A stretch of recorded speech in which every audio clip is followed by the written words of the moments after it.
We are live here on Plus One EXP's Roll for Content channel. My name is Tony Vicinda. I am Chief Alchemist here at Plus One EXP. And since I was allowed to come back home, the stepdad handed things over to me for the night as your wonderful host. Super excited to have everybody here on our channel here at Plus One EXP. Our hope is to help amazing designers find great players who love their games and help great players find amazing designers whose games they can love. And tonight we are doing it in the best way possible by sitting down with one of those creators to play their games. We are in the middle of a 3-shot. This is episode 2 of a 3-part series of playing Ambition, a game that I have been falling more and more in love with the concept of since Yanni first dropped a business card at our booth at Gen Con. I heard Andrew and Alex and other people talking about how much fun they were having playing the game, exploring the game, and now a lot of those people are helping contribute to Ambition itself. But rather than me tell you about this amazing game, we're going to invite Yanni to do that. Yanni, why don't you tell people who weren't here with us last week or haven't checked out Ambition yet, the elevator pitch for what they can expect when they get into Ambition. Yeah, of course. Ambition is a psychological Taoist fantasy tarot tactics tabletop RPG. It's super maximalist. It's trying to do a bunch of things at once, but its core gameplay revolves around passing the baton between this rules-light play called Tales, where you're interacting with your subconscious and these sets, and you're building narrative tension that is like helping you accomplish your pursuits or grow towards achieving your ambitions. And then when that tension kind of gets too overwhelming to be resolved through a single dice roll or a one moment of roleplay opportunity, you can transition into an engagement, which we had last session against these hunting hounds, where you resolve the narrative tension through violence. Or in today's session, we're going to be playing a tribunal, one of my favorite little mechanics of Ambition. Tribunals are turn-based social combat modes of play where you're using your wit and wile, your dialogue and observations to expose the secrets of the other side while protecting your own. This tribunal is special, however, where you're just trying to learn what is out there hunting you, and the only thing you're trying to protect is yourself. Awesome. Super excited about it. It is, I think, like, I loved the first 2 parts of play, but they also feel like they are the most familiar to me. So I am very excited to get into this tonight, to experience it. I think it's one of the most distinctive parts of Ambition from a play state standpoint. I have also talked about this game no less than 3 times today. I may have talked about it more than that. And everybody who I've talked to about it has been super excited to go check it out also too. And so it's been really great to get people kind of pumped up around the game. But I'm pumped up to be playing with a lot of other great players at the table, and we have a full table tonight.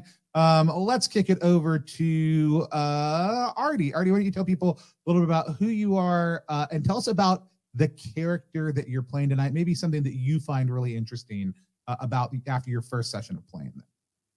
Hello, everyone. My name is Artie. I go by Werewolf BF online. That's where is in the animal, wolf. Wait, where is in the question, wolf is in the animals, and the letters B and F. You can find me basically everywhere with that. But I am an AP performer with Timbo's Guild House, Timbo the Wizard, which you can find here on Twitch and also on YouTube. I also design games. Check out my game, Dying of the Light, recently published as part of Plus One XP Zine Club. Love it. Yeah. And I am playing Etlin, who is the investigator. And she's really cool. I'm having a lot of fun.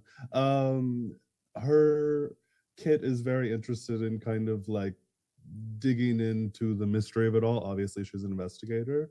But something kind of fun is in the sort of narrative section. It describes her as a like investigators in general as a bit kind of maybe more standoffish or on the like fringe of society, and they kind of react socially against that, and being a little more cold.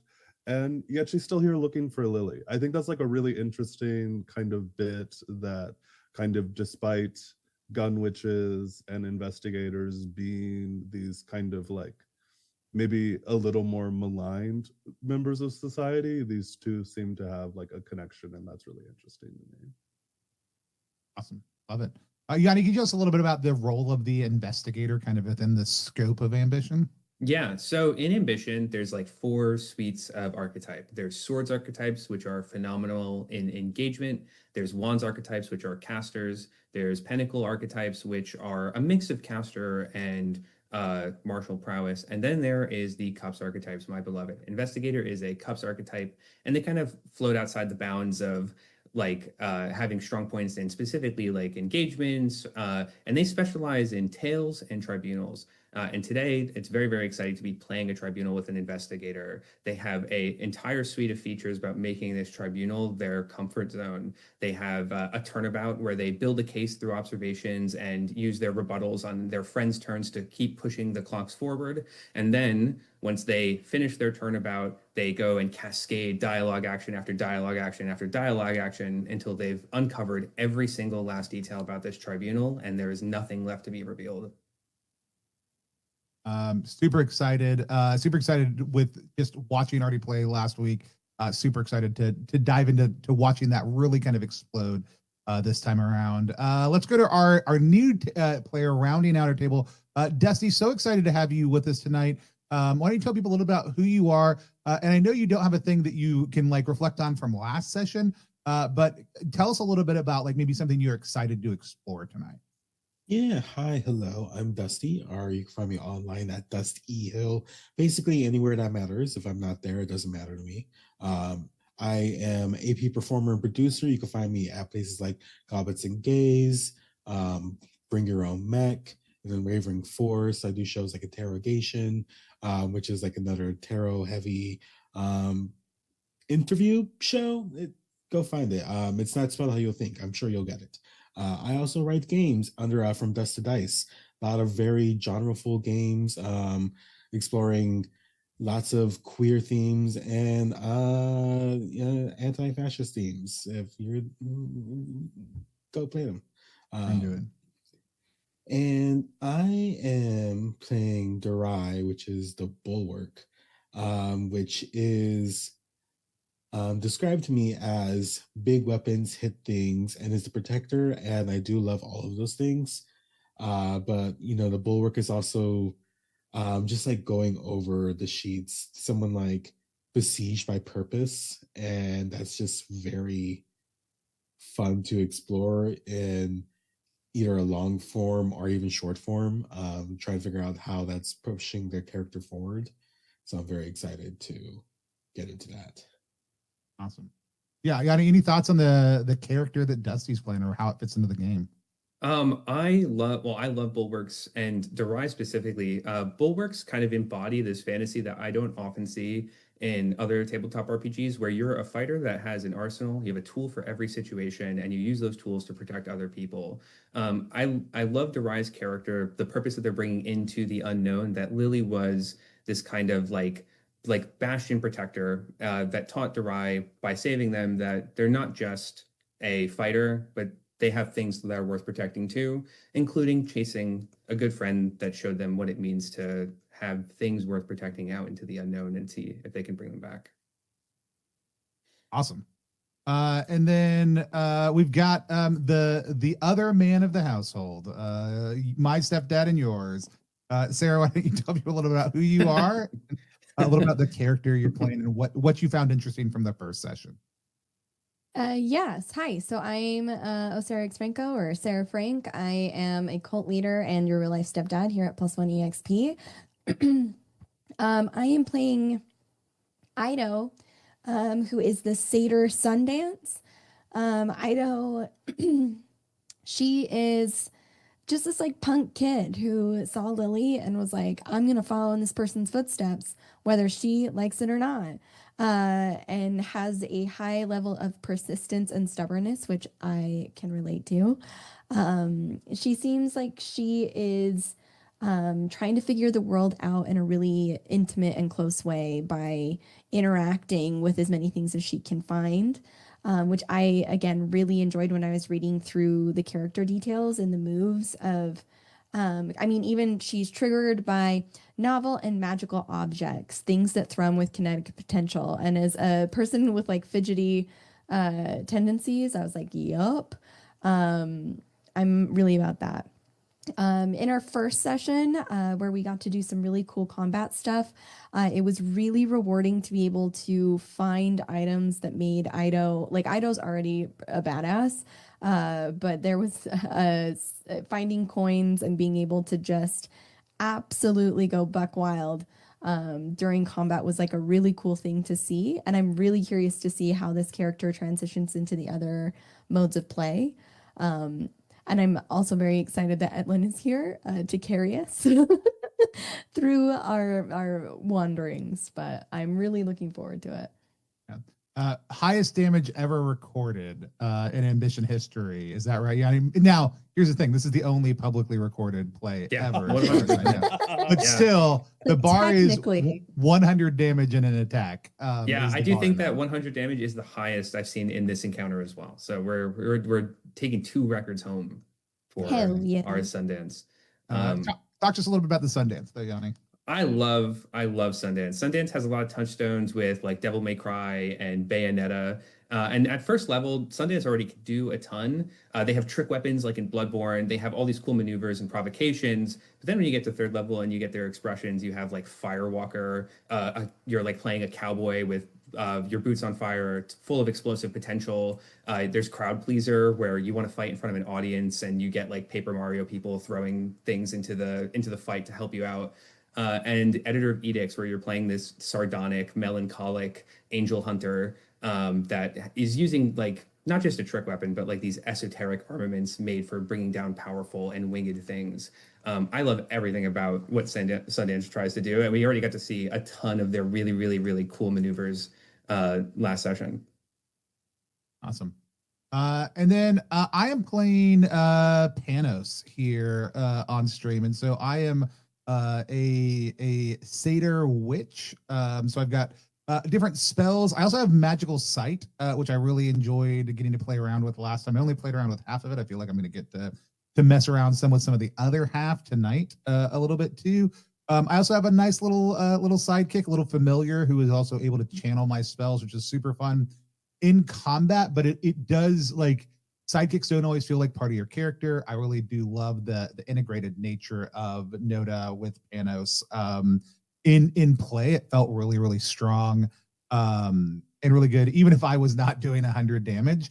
The battlefield control and the ability to kind of push people around and do a lot of different interesting things were great. I'm super excited to get to explore some of the other spells tonight as well. So I think for me, the most interesting thing I did was ask the question, what is the voice all night movie do, and then roll that, which may be a skill that I would. And it's basically that I am rolling to recall a dream that I had that is relevant to the situation at hand, and get to hear Yanni narrate what that dream was about, and then explore how it applies to the situation. The last time it was about how the crows were getting unmade, which gave us some insight into everything that is going on with it. My character is really focused on hospitality and caring for other people, too, which I think plays into that really well.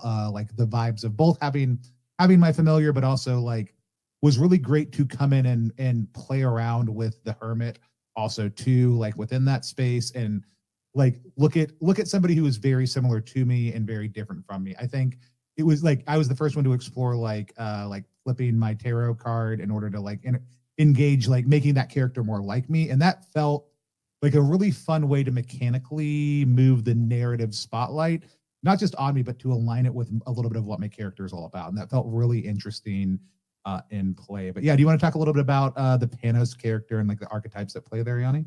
Yeah, I love witches. I love witches from like a system mechanical perspective, and the way that in Ambition, one frustration I've always had is that spell casting in a lot of like kind of traditional fantasy games is about just like, what is your arsenal of spells? Like the kind of caster you are doesn't really matter. It's just the spells that you have. In Ambition, every spellcaster breaks the rules of spell casting in their own specific way. Witches use their spite to cast spells, and they get free upcast, and they can exchange their health for spite. While if you're playing an oracle, for instance, you get to draw tarot cards as your resource for casting spells. But Panos specifically, the dynamic I love about witches is that you're kind of to become a witch, you're forced into a position, a crossroads, where there's only really one choice to have the agency that you need to control your life, and it's never a good one. And despite that, witches spend a lot of effort kind of using their power to build close connections and community. They might be standoffish, they might have difficult times integrating with like large social groups or whatever, but that core close family community is something that witches care a lot about. And I love the push and pull it puts on their character, you know, to have society turn their back on you, to push you into making the deal that made you a wish, but then finding your own way to build that after. Yeah, love it. Awesome. Well, I'm super excited to dive into play. I do also want to go ahead and shout out, not on screen with us, our very own Zine Fiend, Wes Franks, is running production tonight. So using that film studies background to get those perfect shots over on Tabletop Simulator and help make us all look extra good. Wes, so glad to have you there, and love having you on the team, buddy. I couldn't hear that at all. I saw your mouth move. Oh, it's because I was like double muted. I want to make sure I don't interrupt all the fantastic roleplay that's going to happen. Whoop whoop. You sound so excited about it all. This is K Billy Super Sounds of the 70s. Okay. Yeah, we have a couple different conversations around safety and other things on stream. We already did that for session one. We do have Dusty joining us, and we do want to make sure people are aware of the tools that we have in place. We have lines and veils set up. We have a few of those, mostly around phobic content, generally speaking, and how it's bad and we should not be doing it or not planning on engaging in it. I think we have harm to non-monstrous animals also too, as a line, and then trying to remember if there's anything else. But Dusty, you want to make sure your voice is included in that. And Yanni, if you can go ahead after Dusty has a chance to maybe share anything they want to add, remind people about some of the caution points for this. Dusty, anything that you want to add to our lines? No, those cover the main things I would be concerned about. Not that I am concerned here, but you know, as a general concern in life. Yeah, I'm good. Cool. Awesome. Glad to have you. Just remember, we do have the X card in place, so if we need to pause play for any reason, whether that's confusion or to add to those lines and veils, it's great. We also use the O card, which is like holding up O, typing it in our chat, letting people know you're excited and enthusiastic about what's happening as an option. And then we have an open door policy. So if you need to get up and go do something real quickly, feel free, just do it. You're a real person who should take care of yourself. If you're out there watching, make sure you take care of yourself as well. Take breaks as you needed, and we will too. With that said, Yanni, I'm going to hand things over to you to take us into the next phase of play. Awesome. Yeah. And then so real quick too, for the unknown, for safety, just know that the unknown is a story that's kind of explicitly about suicide. It's one of the unavoidable themes of the story that's going to unfold in front of all of the characters. It's challenging and is uncomfortable. And if that kind of content is challenge or too challenging or too uncomfortable for you, just be warned, be cautious, and don't dive too deeply into things if we start pushing on boundaries that you may have. But yeah, are you all ready for the tribunal? Yes. Awesome. Okay. Yeah. So as a primer, at the top of the board right now is the clock screen. So I'm going to be drawing on this with the really stinky tabletop sim markers, right? So the hunter at the door, the devil at the door that you guys are against, these are the 3 clocks that they're going to be trying to fill. Found prey fills when they see you, when they know where you are, and when they have you kind of in their proverbial sights. Right now, all of you are hidden, and the more of you that they find, the more they're going to want to start hunting. So if they find all of you, they will begin to hunt. And if this clock fills, you are going to get hunted. In tribunals, it's not like an engagement. You can't use your combat prowess in the same way. You're kind of locked into the stakes and rule sets of this mode of play. If you get hunted, you are going down. There is no like save. There's no nothing. If he gets you in your sights and he fills his hunt clock, that's it for you until the end of the scene. He will keep targeting you and trying to get you guys down. But the best way to avoid that scenario is don't let him find you. The other clock on the board that they have is suspicion. Suspicion is a clock that basically measures how much they are aware of the social games that you're playing or the information you're trying to extract from them. What's outside right now is a bit of a simpler, directional focused creature. So they are not going to be super suspicious, or even if they are suspicious, they're not going to really care, but it might bother them if they find out that you're trying to play their little system, trying to game something. So this clock is a little bit contextual, but when it fills, it will up the threat of the rest of the encounter. Now, for tribunals too, to safely exit a tribunal, you have to fill your core goal clock, which is this, the who, what are they? Your number one goal of this tribunal is to just figure out what's on the other side of that door. Once this is full, if found prey is under half, you can change modes of play into whatever you want. You can change into an engagement, you can change into tails, and you can try and resolve this conflict in a different way or with a different rule set. You've gotten the information, you're making it out. If found prey is over half, they are going to decide when this tribunal is over, which is probably going to be after they've hunted a player, and then they're going to go into an engagement, and you're going to be on the back foot. Because we have a bulwark here who gatekeeps violence, this clock has 2 additional sections that they must overcome before they can start hunting a player. So be very, very happy that you guys have Durai with you. Now, the way that tribunals work is that the opposition is going to take 1 long turn at the start of every round. They're going to press down on either a single player or a group of players. After each kind of check happens, if somebody wants to jump in and like try and deflect or deflate what's happening just a little bit to stop the stampede that's going on, they can, but that might redirect the intensity towards you. After they finish their turn, all of you guys can go in whatever order you want. And on your turn, you have an observation and a dialogue. Now, you have to take both of your actions once you start your turn. You can't have one character go with the dialogue and then have another character go and save that observation for later. You have to do both. But after your turn, you flip your tarot card, and then once all of the tarot cards are inverted, it's their turn again. The start of their turn will always, always, always progress found prey before their turn even starts. So there is a soft timer as things escalate. You can't stay here forever. You have to find out what kind of information that you want to obtain. So when obtaining information, tribunals use a risk and reward system. So risk is how many segments of their clocks will you fill if you fail, and reward is how many segments of your clocks are you going to fill if you succeed. Sometimes you can accumulate risk even when you get a reward, and then sometimes you can accidentally give away the game. You can accidentally expose yourself as part of what you were trying to do. When you're wandering into situations where I think that it's going to happen, I'm going to warn you before it does. Tribunals allow you guys to communicate all meta information at any time for any reason. The game is much more fun when you guys are making kind of composed and complicated plans with each other instead of like worrying about, am I going to accidentally end this whole tribunal by walking here? I will let you know when your actions will have significant consequences. And then the last thing is basically, you might notice there's only a couple of clocks. There's only one thing that you guys want to solve right now. As players, you can add any clock onto the tribunal board at any time. You tell me, this is something we want to learn about the scene, and then I will tell you how many sections it has to learn that, and then you guys can keep solving that clock like any clock. When a clock is solved, you will learn exactly the information that is hiding behind that clock. There's no allusions to it. It can't be a lie. Everybody in the party will instantly know what the kind of intent of the question behind the clock was. So yeah, we have an investigator in the party. They're going to turn about and go crazy this tribunal. You guys want to be adding clocks to the board, making sure that you're not seen, finding any ways that you can obtain information from the threat in front of you. And we talked about this a little bit off stream, but just so people know, you have prepared some of these clocks. Yes. Concrete information ahead of time.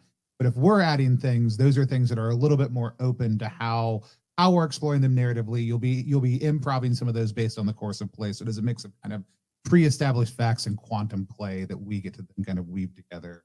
Yeah. 100%. For any fable, whenever Ambition is going to present you a tribunal, the GM is going to have at least one clock that is like the core goal clock.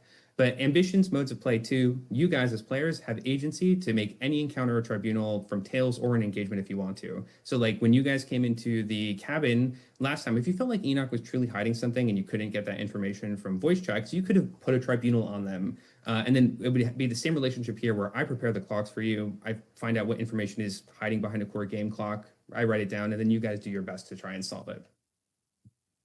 Awesome. Awesome. So before we start this tribunal, last session we pulled a new card from the deck. When the knock on the door happened, the devil showed up at the doorstep. Now the devil is your nemesis card. This is a thing that is challenging the shape of all of your ambitions. It will be a persistent threat that exists not just in this tribunal, but in your future adventures as well. You can decide to change fate and learn a little bit more about the nature of the devil. It will make it so you start with the who, what are they clock half full, but be careful making deals with the devil. This is not a change fate that has no narrative consequences. It will make them stronger. It will change the way they want to interact with all of you. If anybody wants to take that bargain, you're more than welcome to. Hey, Yanni, real quick. Yeah.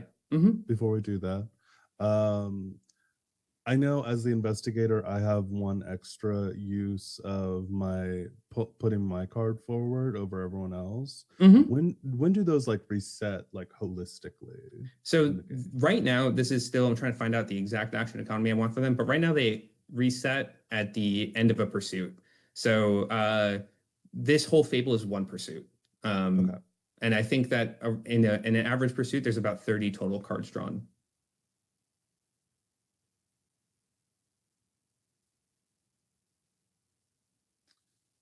Awesome. I think at the end of the stream, I might have when we pulled the devil, but it's okay if someone else wants to, is what I was going to say. If someone would rather do it. I think you and Dusty are the only people who can, given the fact that the other two of us are limited to one per, right? You guys have two, I think, right now. We each have two? Okay. No, I think if you did, that's fine, and I'm happy to let that live. Okay. Sure. Alrighty. You're going to pull your card to change fate here, our investigator? Sure. Yeah. Alrighty. So you're going to start with the who, what are they half full. This is going to come at a consequence. You're going to learn a little bit about the things at the other side of this door. A kind of exchange of secret knowledge happens as you entwine your fate with this nemesis. This word, this kind of pack that you have been fighting against this last session, it keeps popping up in your brain. Hounds, hounds, hounds. Maybe they're not just a hound master. You kind of get glimpses of their silhouette through the kind of gaps in the door. It is like this kind of pitch black, almost like you're looking into darkness. And on the edges, you can see that it's like clasped hands holding their form together. And as you change fate, you get a glimpse of things that you were sure that you didn't see before. They have kind of dog-like fangs. They have digitigrade legs. And there's something about this kind of bloodhound nature that you've discovered that makes you think they are going to they're going to, like you do, be most interested in the character that tries the hardest to hide. Good to know. And so, like, that's a piece of meta knowledge that all of us would know. Yes. 100%. Anything that happens from progress on clocks or changing fate, you guys all know that kind of as part of the story developing. And because of the small glimpses shared in the door frame as your fates intertwined, they're going to start with a couple of sections of their found prey clock full. Oh no.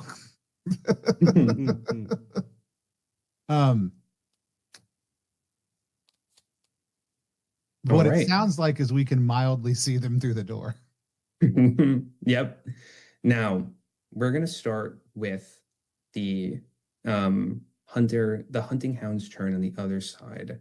So when it's their turn, they're going to invert their tarot card on the spread up here. This is the kind of tracker for turn order. When one of you guys go, you'll invert your card, and then it resets at the top of the turn order. Now, trying to think. Can you guys so we have Ido, and I'm going to say that Durai is in the cabin as well. And then we have Panos and Etlin in the mill. Do you guys want to just describe to me just a little bit on how your characters are feeling or what they're trying to do after hearing the knock from last session? Yeah, I know Panos is like moving towards the mirror, and I'm sending Noda up the like top to the top of the building. Also too. That's where we are headed, but I'm headed 2 over by the mirror.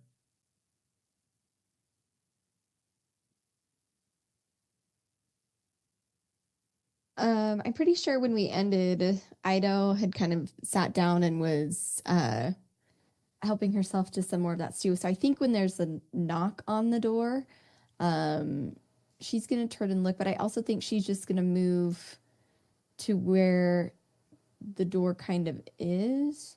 It's and this just like kinda press little her- this little in between right now is that they're in that like that door that only opens gotcha. one at a time. Ooh. Yeah, I think I'm gonna try and place myself against the wall on whatever, like if the door, I guess it doesn't matter because it opens out. But just kind of press herself against the wall to listen, but it like is trying to be as quiet about it as possible.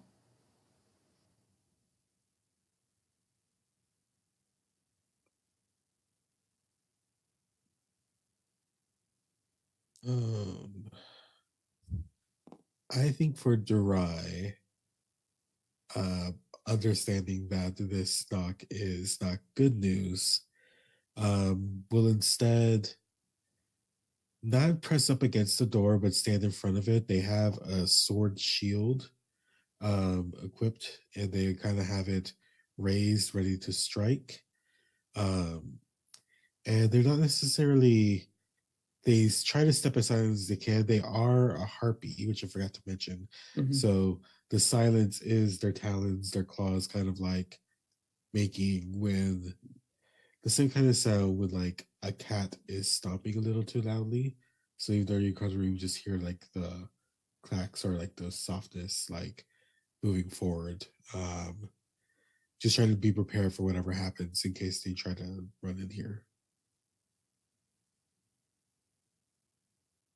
Sounds good. Etlin, kind of, I think, knowing that her goat has been got at this point, she started to piece together that this guy may be the guy that the keeper made a deal with. And so making the connection between, that crow from last time and the dog blood, I think she's trying to investigate what he could want with the stuff being made in the mill. Okay, yeah, for sure. I'm gonna say that 'Cause- is a 4-section clock. Let me put that up on the board real quick. Because last time he was talking about he's not going to start hunting until he's found all of us. So she's like, well, Yep. guess I have some room and around time. Mill question mark. And then I'm going to say that this isn't a very difficult clock to solve with your current amount of information and capabilities. So once you're within 3, so after 1 kind of investigation, you can solve this with a DC of 12 voice check relevant to whatever you want to do. Okay. Alrighty. So Panos and Ido are 2 that are trying to be the most cautious and quiet. I need you guys to make an elusive check for me. This is going to be the first forced check of the thing outside's turn.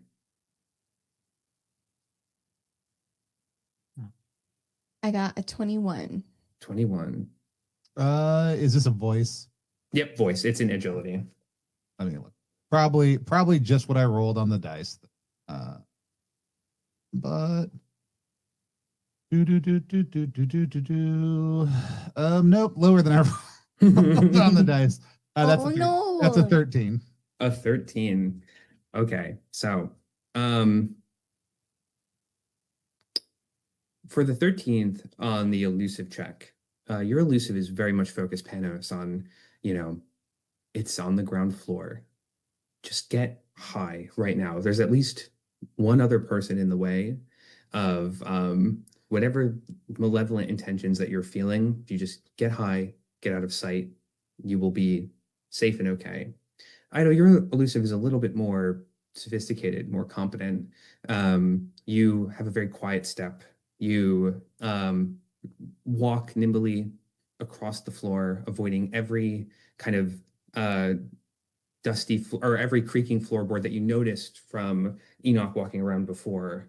You gently press the kind of cone of your satyr ears, not touching the wall, but close enough that you can hear what's going on outside. And the first thing that you notice is that you don't hear anything breathing, which is always worrisome. Yeah, don't love that. You don't love that. The second thing that you notice is that there is that sweet sound of high kinetic potential outside, the machinations of an intricate object that you like. And after this, I'm going to say that you have a trigger as well, just from hearing that. Okay. And the last thing that you notice is that you feel the same kind of gentle, soft, not just touching the door, but this impression of an ear on the other side of that door listening to you as well. Oh, I think I get a little shiver. And I want to know what shiny's out there. Yeah. Make a trigger check for me. Do I pick which voice, right? Yeah, it's any in the little trigger box. So I think for I Ido, think I'm gonna do delicate touch for this Yep. because that feels right. Yeah, 100%. That's a 16. 16. Your delicate touch is going to, it hears this very, very distinct, you almost wish you could feel it just by the sounds of it. It makes you want to hold it in your hands. It is a heavy, heavy rifle. Its kind of brake mechanism, when you hear it clank back and forward, it almost sounds like the hinge has this quality of charcoal snapping just from the kind of inert movements of an already locked and loaded mechanism. When he fires a shot and breaks that barrel open, it is a sound that will literally reverberate around the room. I'm also going to need for you to make a latency check for me. Okay. That's a 5. Oh no. Okay, so the thing outside, it's going to increase its found prey by 2.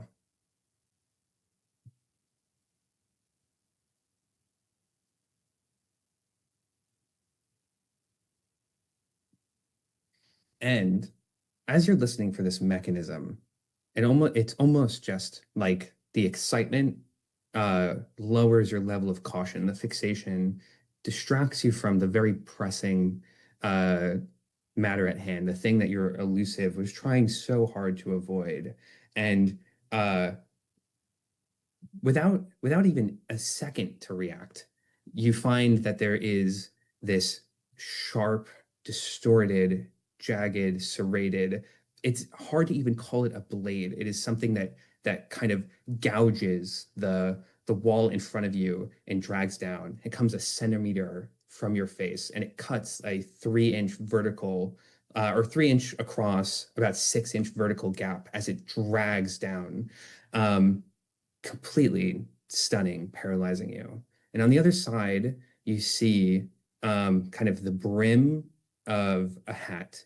Underneath it, piercing golden eyes. And beneath that, the glow of these kind of jagged, dog-like teeth. And then I think they're going to make one more check against you before you guys can start your turn. And I'm going to say that it's another latency check. Okay. Still for me, right? Yep, still for you. And me. Nope, just for Ido right now. That one was better. It was a 20. A 20. In this in a way that almost excites your brain, you kind of got almost exactly what you're asking for. Because as that knife pulls down and as you feel spotted by the hound that's outside, this kind of predator, what fills the gap of the door is a long rifle that is taller than you. It swings up from the bottom of that gash that was created, and it is inches from your face. Your latency finally kicks into action as well, and a rifle shot so loud it breaks the glass in the mill, rings out, and it absolutely carves through the wall behind you. Like literally 2 sections of this wall just completely gone. The with the with the rifle kind of still looming above you, and as you're kind of huddled to the ground, you hear that as they snap open, a shell the size of your forearm pops out and hits the ground, and they load another one in, and they say, I always like the ones that make me chase them. And the gap in front of you, you're still protected by the door. They can only gaze in. Durai, you're barely out of sight from this hunter's fixation. It's going to be the start of your turn. You guys can decide who goes first as the hunter ends their first turn of the tribunal. I'm scared.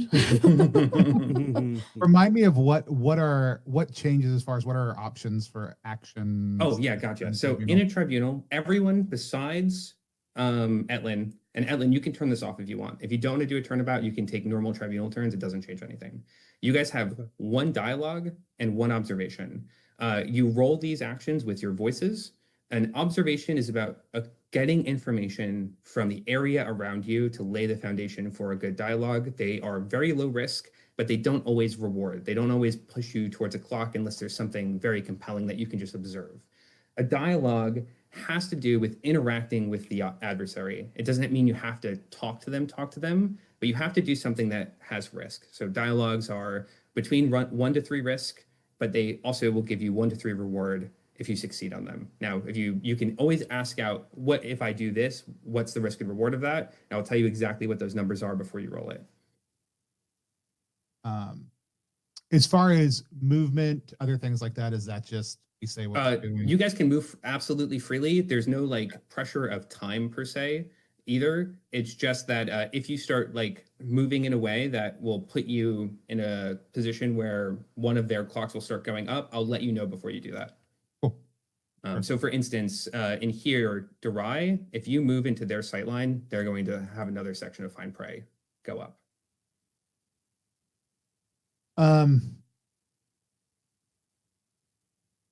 I do know the things I want to do. Does anybody else have a thing they want to do before I do the things I want to do? I'm highly supportive of you doing the thing. I would like to use, if possible, between the green and the silver on the mirror right in front of me. Yeah, 100%. I'm gonna just make a little clicking noise at my good buddy Etlin also too. If you turn around, you will see me step into a mirror. I think. Do I have to roll for that? No rolls for that. It spends the spite that it costs to do it. And because I think it's the first time you spent spite, it has the magnified effect as well. So I think you make the bigger room. That's part of it because you're full of spite when you cast it. So my room is bigger on the inside. That's why I clicked at my friend. So if they want to come in my room, they can. And so just so everybody knows, I'm going to reach out and touch the silver surface of a mirror and press my fingers, cause it to give way as like become smoky and give way to this like liminal space where I step into a room big enough for it sounds like essentially 4 people could huddle in here if they wanted to. It would be a tight thing. Yeah, four people or 1 sphinx. Yeah. And it gets access through walking through the mirror of the surface. So I do that, look at my friend, and move in. At least Panos does, while Noda is going up and across the roof right now. Gotcha. So that's going to cost either your observation or your dialogue, whichever one you wanted to. I think I will make it cost my observation, because I do think I have a thing I want to do with my dialogue Okay. separately, which is I'm gonna use the cantrip, the one I want to use. You know what I want. I want to use without words, without distance. Yeah. And I would like to use it on the hunter, and just whisper in their ear, that is facing towards the I don't know, it's facing towards the front of the cabin, so whatever side of them that would be. That oh, I thought you were a good shot, as I step through the mirror. That's really, really good. And taunt them a little bit. So everybody knows what this is. This is me up to 30 tiles away. I can whisper something into someone's ear that only they can hear, as if I was standing right next to them. And they can respond with up to a sentence of something that I'm assuming I can hear as a result, and probably anybody else who's standing near them can also hear as well. But yeah, so this is me whispering. Can you make a voice check with this as well, if you like? Yeah. So let's talk about what voice I want to use here. I think that for this, Weil is an amazing voice. Weil is kind of a voice that likes to plant ideas in people's heads. Yeah, Weil is my kind of like connivey voice also too. And that's going to come in at a 23. 23. Weil's really, really good. So Weil's going to say, crafty endeavor. Now, what you want to make sure, you're projecting your voice through Noda, but Noda is the one in the vulnerable position. You feel rather safe in your little area. You definitely have caught them off guard, but you remember the kind of those hound-like fangs, the digitigrade legs. It wants to hunt things that it knows are hiding. You want to get it off of your friend's case as well. Whisper something that taunts it, not just in it being a poor shot, but that it's not finding the one that's tough to find. Yeah, perfect. Now, as the hound hears that, they're not going to respond. But I know you're going to notice their kind of ears twitch. Their kind of focused yellow eyes look off in the direction that up this way, where the voice is being projected from, and then just a wicked, toothy smile draws upon their face. Their rifle pulled out of the kind of narrow slot. Their attention off of you for now. And that Dusty, is do Pandas' you turn. know what you want to do? I have a bad idea. Can I assist in the bad idea? So I don't know how well Durai could see this hunter. You definitely saw the rifle. Yeah, however, if they see a rifle poking out, I assume it's a long ass rifle. Durai wants to charge towards the wall and get the gun away from them. Okay. This is going to be your dialogue. And I'm going to say that this is going to be risk 3, reward 1. Mostly because this is a very, very dangerous game that you're playing, and it's not going to progress you towards the knowledge that you're trying to obtain. It might reduce their kind of immediate capacity to do violence with this big rifle, but the reward on the clocks that you're trying to solve, it will not give you that much give.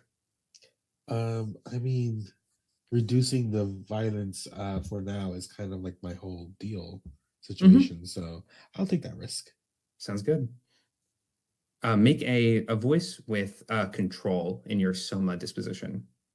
Okay, so I assume that's a D20, correct? Yep, D20. Or also, you're a fake character. You can use authority too. Soma, control or authority. Control or authority. I think authority would be great. So with that, I add, is it the 6 and the 4 with fate? Just the 6. Just the 6? Okay. Well, that does bring it to a 14. 14. Let me just think real quick.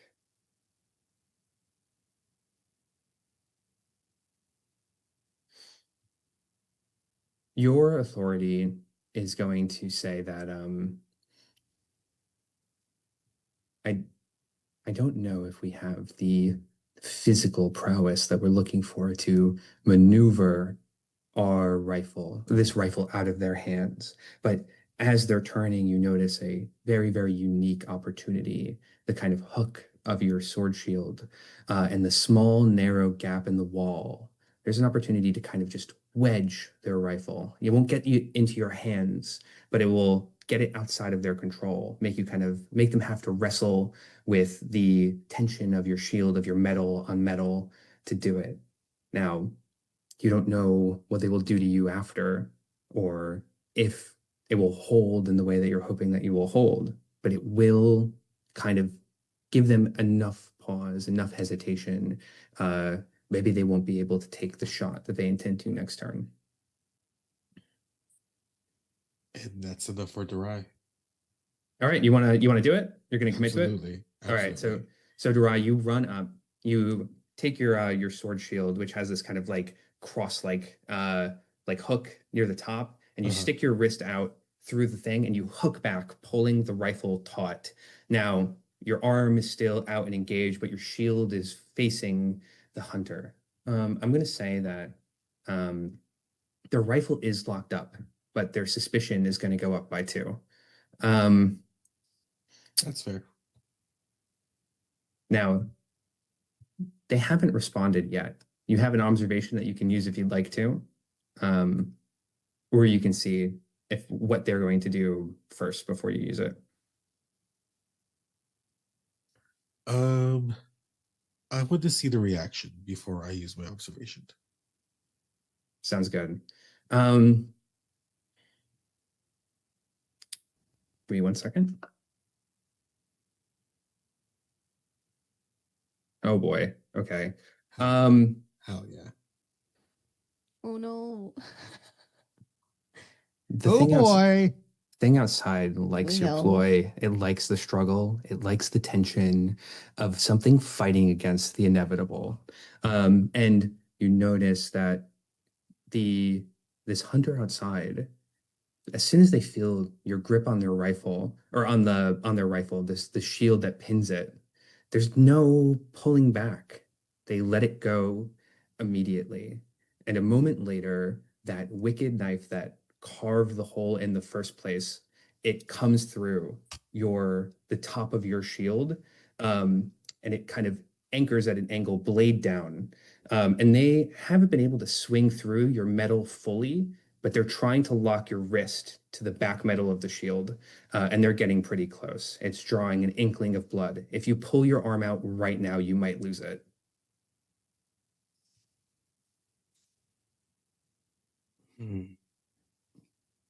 If I pull my arm out, I might lose my arm.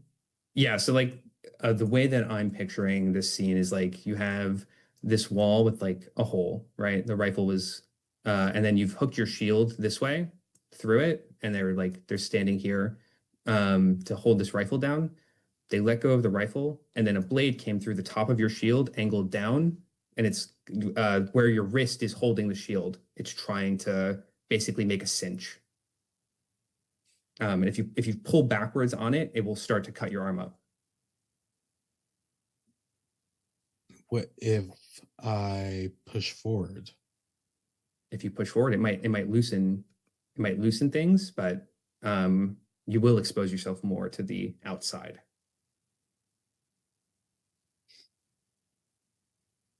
I think Durai wants to. They're going to pull a little bit back to cause a struggle, hoping that this is enough for other people to jump in. Sounds good. Do you want to make an observation? See if there's anything you can learn about the scene that might help you escape this kind of circumstance. Yeah, I want to make observation on Durai used to be a soldier. Now they are more than just a soldier. However, they used to be just that. They want to see if they could notice anything about like how they are hunting, how are they fighting, if they've seen anything like this before. Yeah, sounds good. That I think would be a monomyth check. So roll a d20, add your monomyth score.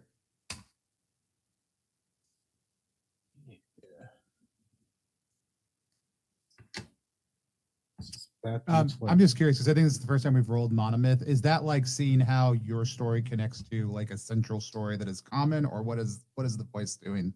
Yeah, so monomyth is a voice that really cares about the cultural experience of your archetype, the place that you're from, and your bloodline. It's really in depth with like kind of allusions to other great people or great stories or things that are like you that have accomplished things. So when it's compulsive, it will start to kind of shape you into the ideal version of whatever it is. Like you're very driven to aspire to be the most satyr of you that you can.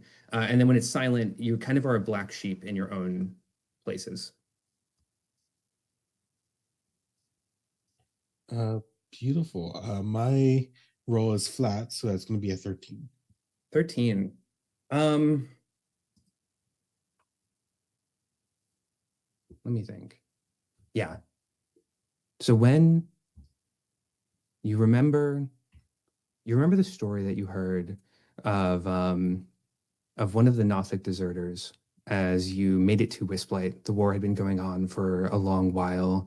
Your brothers and sisters separated, and you found yourself having to stay with with the people that you used to fight against, soldiers just like yourself, but on the other side. And they warned you of the dangers of Wisplight, of picking battles with imps. Imps are feckle creatures. They don't have survival instincts. All they do is they care about winning games. They lay traps that will hurt them, that will nearly kill them, but it never bothers them because they only care about taking home the prize at the end. There is no pain, no fight or flight, no risk of life that will deter them. And you feel that same almost begrudging or despair-inducing animus from this thing outside. This is a game. It's playing with you, and you can hurt it, but hurt will not stop it. The threat of killing it will not stop it. And the more pain it can inflict in this process, the more fun it's going to have. And I'm going to say that observation too, I think you're going to get one section on the who, what are they? Of what you're dealing with outside. Oh my God, there's opacity in tabletop sim? I had no idea. Whoa, I learned something I'll new every become better day. people this day. That's crazy. Wait, how did I do that? Oh my God, look at that. That's so cool. Sorry. Features now.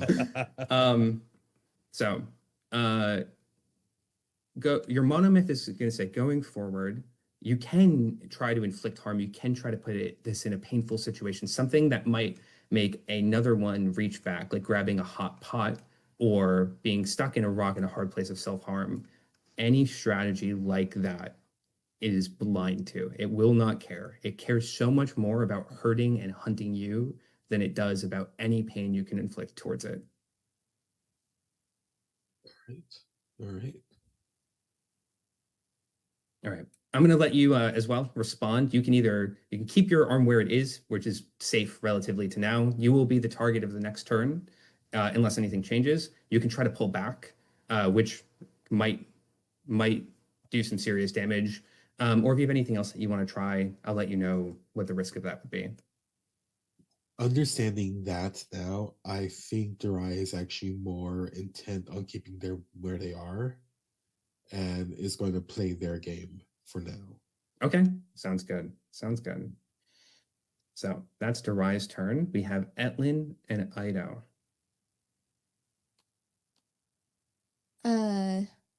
Artie, do you have a thing that you want to do in mind?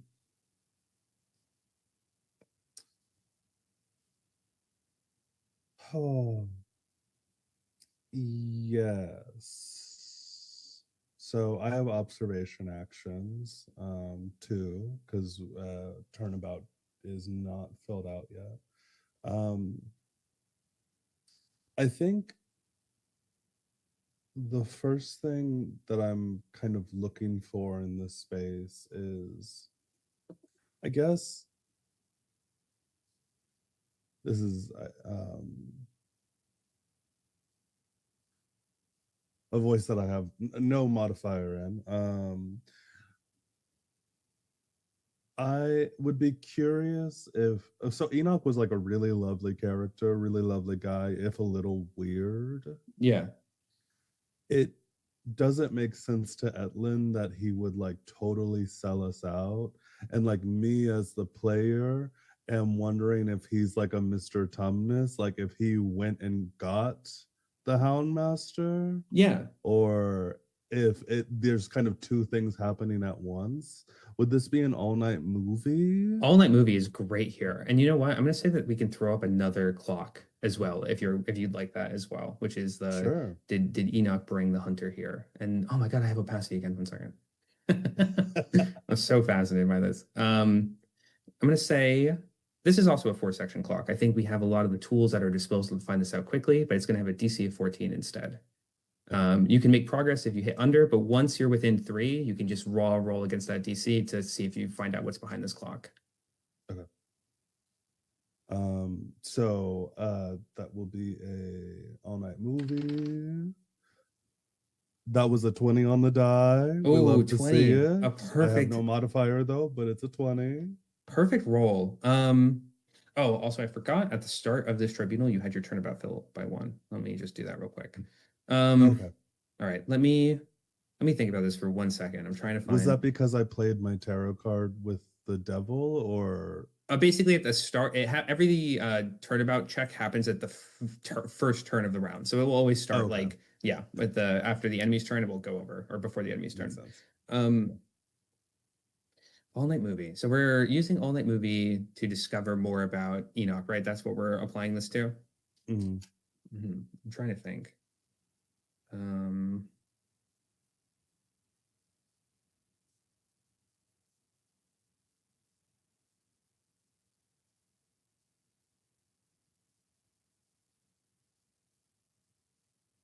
okay. All right. I got this. Okay.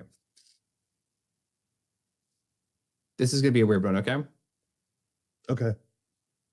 Your all night movie kind of there's these bits of viscera, of dream, of subconscious ephemera that has been kind of clouding the back of your mind since you went on this journey. Nightmares that you've had on the ship over, these dark, twisted thoughts of a giant, pale white anglerfish lurking beneath the sea of loom with sharp teeth and a glowing yellow lantern.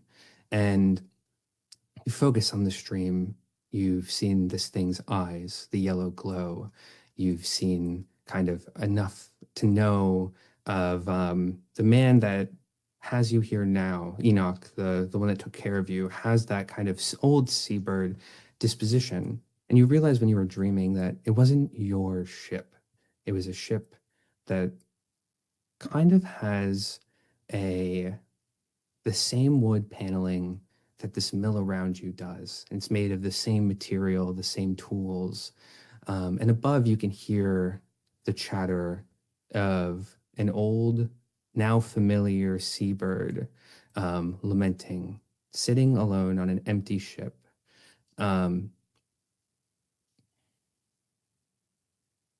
Talking with now what you can recognize as these backwards echoes.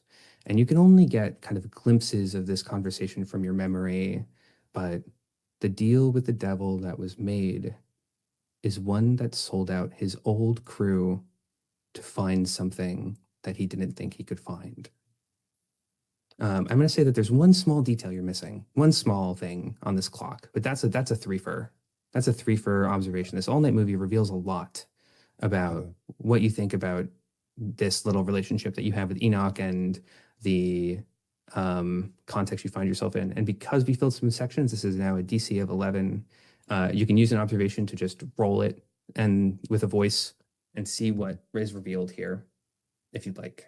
I'm also going to say there's one on the mill as well. Okay.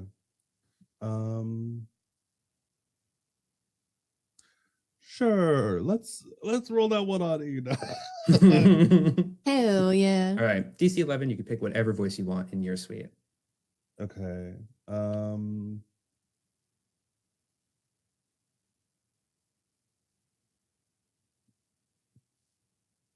I think we're gonna finish it out with a deduction. Yeah, nice deduction's always a classic. good one. Mm-hmm. Okay, so I do have a +7 in deduction, but it's gonna be an 18. 18, we're way over. So you guys are all, so when clocks are revealed, you all get this information. And I'm going to say also that this is probably going to tie into some form of evidence, a completed evidence clock that you might not even have started yet. But everybody gets revealed the information at the same time. Enoch's relationship with the thing outside, you know for certain he hasn't sold you out.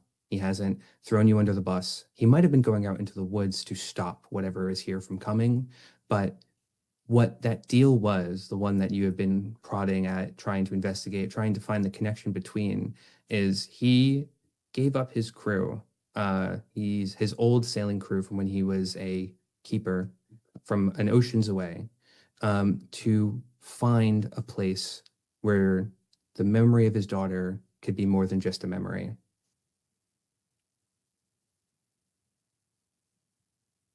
So should I start a clock on my evidence board? Yeah, so there's two ways we could do this. This doesn't necessarily tie into finding Lily, but we can open a separate investigation if you'd like. That is finding Enoch's daughter, if you would like to. You can have open up the second case, like when you drew that previous tarot card. Sure. You can have a second case towards Enoch if you want to see if you can crack this case. I think I'm gonna hold off for now because I can only have 2 cases at once. Okay, yeah, for sure. Yeah. Okay. Alrighty. So that's your 2 observations. And because we solved a clock, you're now 2 done on your turnabout.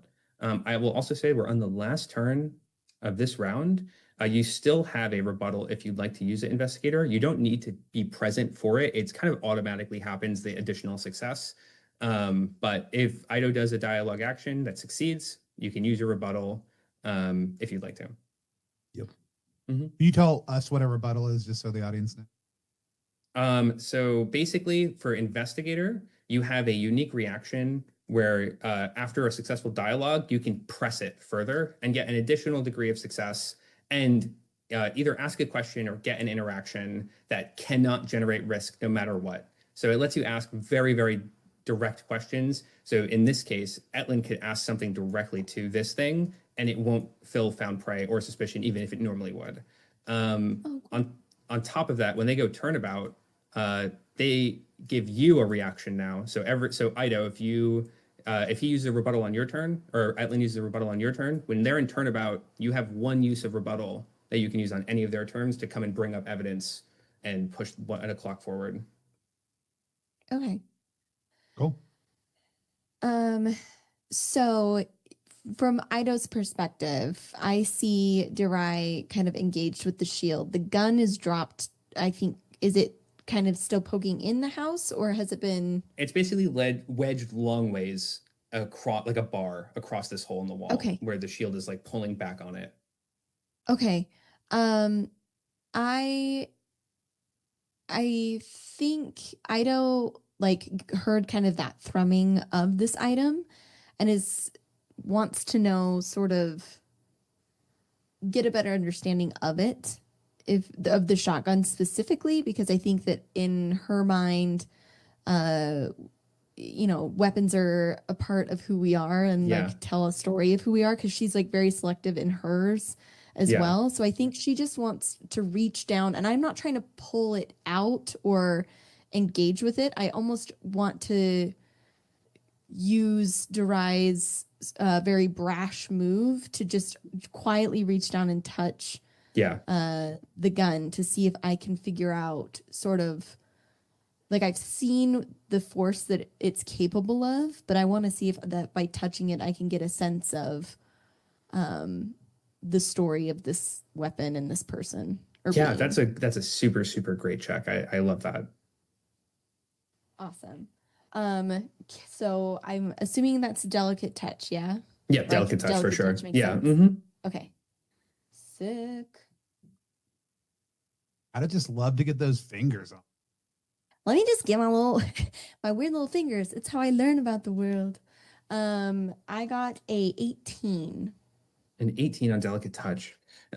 Just a quick grasp on the mechanism is all you need. You just need to feel it, to feel the hands that hold this weapon, or feeling the mechanism will tell you a lot about the hands that hold this weapon. So in kind of a quick movement where, Durai is struggling against the door frame, there's a impending violence, there's attention being drawn away, you reach and you grab this mechanism, and it is the central mechanism of this weapon is so large that if you tried to put your full hand around it, you wouldn't reach your fingers on the other side.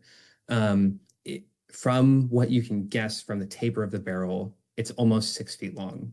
It's an enormous rifle, and it is so like frigidly cold to the touch that it almost makes your fingers stick to it. And that kind of sets up some alarm bells. It just fired. There should be heat. That potential energy was just expended. It sounds like breaking charcoal. It should be warm, and it's not. Whatever this weapon is, it shares a similar quality to the forest, but not entirely. It has the coldness that the memories here often have when they're left to sit. But there's something else, something more important, that it thrums with this vibration, not like the vibrations of a mechanism that is aching to be fired, but like a deep set harmony, like there is a sound somewhere else that is making it thrum. And you've never in your life felt anything like that, and not in a magic item, not in a Gunwitch's spell pistol, not in the large expanse of intricate objects that you found in Wisplate. Never have you found anything like this once in your life. Okay. Um, is it like do I get like the indication of like a tone or a note? That's a really, really good question. I'm gonna say, if you'd like, we can make this your dialogue object action when as you're holding the weapon. And I would say that this is like a reward 3, risk 1. This is a super, super good question. Now, you can use your agility voice, or any of your agility voices. I would actually say would make this reward 2. But if you wanted to like kind of off the rip go with like a sanity voice, like unknowing or sixth sense, or something that's pulling less from things that you know and more from things that you don't know, this will be a Yeah, reward I 3, risk love the 1. idea of unknowing, and even in my mind, the way that that would play out is almost like without thinking, Ida would sort of like hum or like do the like, when you hear a note and you want to like match it in like frequency or whatever, it would be something kind of like that. Yeah, So yeah, I would yeah. love to roll unknowing. Yeah, that's fantastic. What an incredible voice for this situation. Let's see what you get. I got a 16. Oh, 16. This is a fantastic roll. A knowing speaks up, and you try to remove any context of anything that you know about weapons, anything that your hands have ever observed before, because that's what they just told you. We've never seen Yeah. anything like this. Comparing it to things you've already seen, already felt, it's a fool's errand. What haven't you felt? What is this as a fresh object to you? What does this sound mean to you? And a knowing is going to say, it feels like a whisper, an echo, something bouncing around, not from anything here, but from above. It feels like something that echoed around for a long, long while before finding its fixation in this object, in this thing in front of you. And I'm going to say that we're so close. So this final check, whenever you guys decide to make it, it's going to be a DC 18 check to fill this clock, but you're very, very, very close to discovering what this thing outside is. Anyone can roll this as a dialogue or observation, but failed rolls against it will start increasing suspicion. Gotcha. Can I corroborate on Ido's successful? You 100% can corroborate Hell on a yeah. successful interaction. Get in here, 100%. Etlin. Yeah. So this is going to fill the clock. Now we can do this where you can prod the clock. Like you can say something and that reveals it, or we can do the reveal first and then you say something. What would you like? Could we do the reveal first and then I say something? Yeah, I think that's the best way too. Um, Nice. and Get that cool setup for a badass one-liner. Let's go. Yeah. Hopefully, fingers Mhm. crossed. I So- believe in you, Artie. there's just like in a way that's very something just happened. You hear the struggle outside, and you notice too when you're not quite sure what triggered it outside, but something stopped a low hum that you've only just noticed. And it kind of puts a lot more into context than you've realized between the kind of way that your fate has been intertwined with this thing and just this kind of despair like unique circumstance of the situation unfolding around you. You pull deep from within your grimoire and nothing arises. So you pull deeper from within your unknowing and this arises. Your voice says, sui generis. You remember that term. You are unsure where from, but it means of its own kind. What is outside? They are not human. They are very, very not human. It is unhumanness unremembered, something that was once touched by the stars, by the reverberations of creation reflecting off of the empty cosmos. They were once made of the myriad, like you all are, but none of that remains. What is outside is an echo in skin-like clothing. Its purpose is and it gives this big, or it has given this big talk of being a hunter and hunting you all down, but it was a misnomer, a misdirection. With your fates intertwined, you know what is outside of you. It is this kind of echo of hound. It's the echo of the word hound, a bloodhound, a creature that is so dead set about discovering hidden prey and killing it.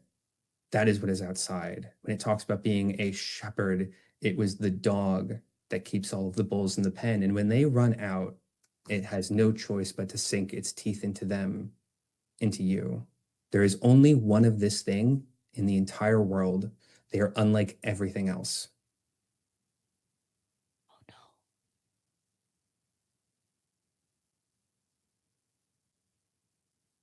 I think Etlin gets closer to the door so she can make sure that this thing hears her. And she says, you used to be so much more. Are you making this oil so you can make others like you now? Um,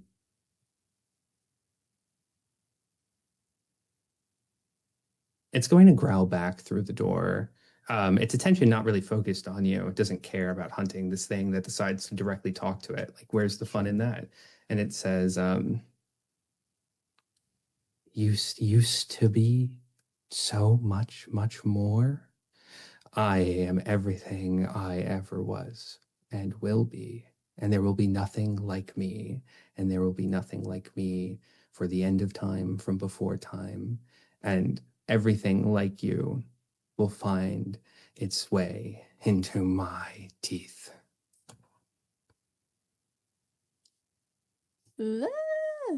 Spooky, spooky.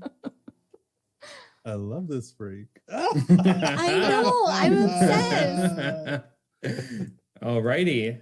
Now, we're going to oh wait, no, we do this way. We're starting at the top of the turn order. First thing, I need you to make a physicality check to Rye. Physicality. It's a Soma voice.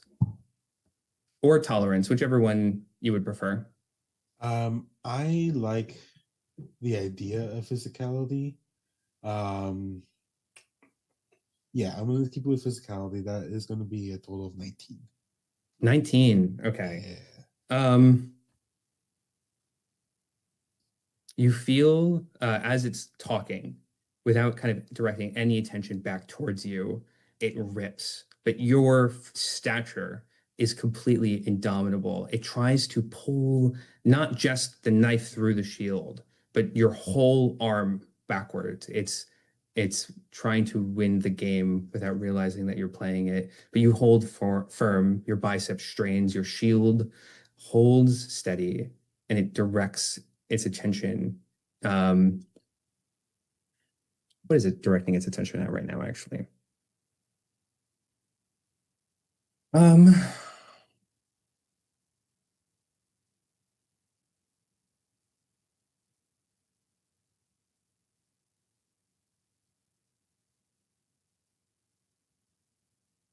It's going to kind of frustrated that its gambit doesn't pay off, that its prey resisted it. You feel that tension kind of snap back on the shield a little bit. Still holding the rifle taut, but no longer kind of pinned by the hand holding the knife. You've taken this thing's knife and you've taken its rifle. And you are going to feel a firm kind of goat hoofed kick that just pounds the shield in your hand forward with the bend of your elbow, kind of into the wall. Your make a control check for me real quick. Control is just flat. That's a 6. 6. Now, your hand is a lot more protected than if it were the other way, obviously. The kind of like concave nature of your shield means that its edges sink into the wall before yours do, before your hand does, kind of protecting it. The bend of your elbow leaving you mostly undamaged. The knife still stuck in there. But it does give just enough slack, that impact, that quick concussive to and fro for the rifle to slip down. And they're going to pick it up. But their attention is no longer on the two of you. I'm going to need Panos to make an elusive check for me. Yeah. I can probably do that. Now, while I am in here, I believe it says checks to find me are at disadvantage. Does that change how That is 100% true. Yeah, make your elusive and you're making a contested check. What's an elusive? It's an agility voice. No. I'm just looking to see what it is going to do. Like what my modifier is. Yeah. And that is a 14. 14.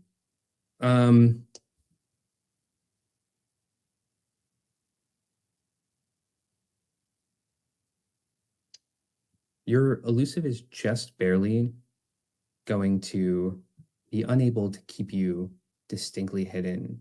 This tracking nature of the creature outside is fully activated, fully determined to find those that try their hardest to hide from it.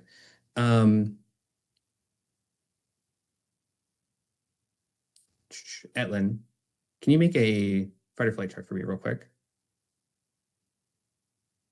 That sounds That one's just ominous. a flat D20, right? Mm-hmm. Second time I've gotten lower than a 10. That was a 3. Like on a flight or flight. So that was a 3. On your fight or flight? Yeah. Your fight or flight, it completely fails you. There was danger on the other side of the door, and it didn't notice. It didn't give you a chance to prepare. And as the door opens, not even with a quickening speed, it's almost a slow, you can hear the door creak. You jump, startled. And on all fours, with the wood of the rifle in their sharp-fanged mouth, this thing covered in hand-made shadow, holding its echo together, this one-of-a-kind hunting hound prowls through the mill, past you, towards this mirror, its ears twitching, vibrating with kinetic energy.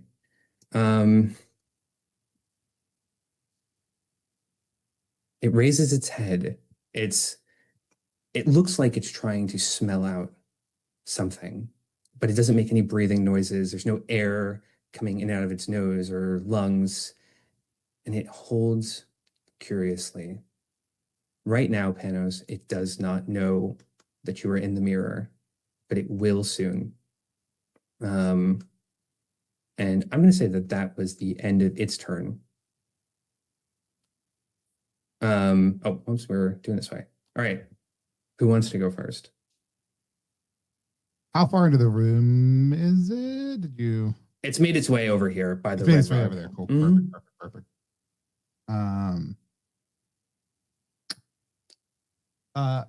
And when you just because is a new game and a new play table, is that strong telegraphing? Is that like it is zeroed in on me, or is that like creative? It's Is that pretty like zeroed in creative on play you. can still okay? Yeah, so if to talk about the transparent mechanics, when you guys changed fate on this thing, you have changed its like etymological word. This thing used to be the hunt, now it is the hound. And what the hound likes to do is it likes to find the thing that is hiding from it the most. Yeah. So it's looking for you. No, I love it. Mhm. No, that's fine. I just want to. That Yeah. is totally fine. If somebody else has a thing they want to do, give me a second. I think if the shotgun, if it just like turned and went into the other room, I think Ida would Oh. want to take this chance. 1 second. Yeah, you're good. Can anybody see outside right now? I know, I think you can. Okay. I totally forgot Yeah. this. Started this round as well. Okay. You guys get this is gonna be a different color actually. Sorry. No, you're good. Mm. A new clock has appeared on the board. Ido, you notice that sweeping white light of Enoch's lantern on the horizon. It's not here yet, but they are on their way back. It's getting brighter as they go. It's filled 2 sections, and when this clock fills, Enoch will return to the mill. Okay. If I can, understanding that gun was redonkadonk, Mhm. but I think what I'd try to do is take it, even if it's just like to drag it along the ground.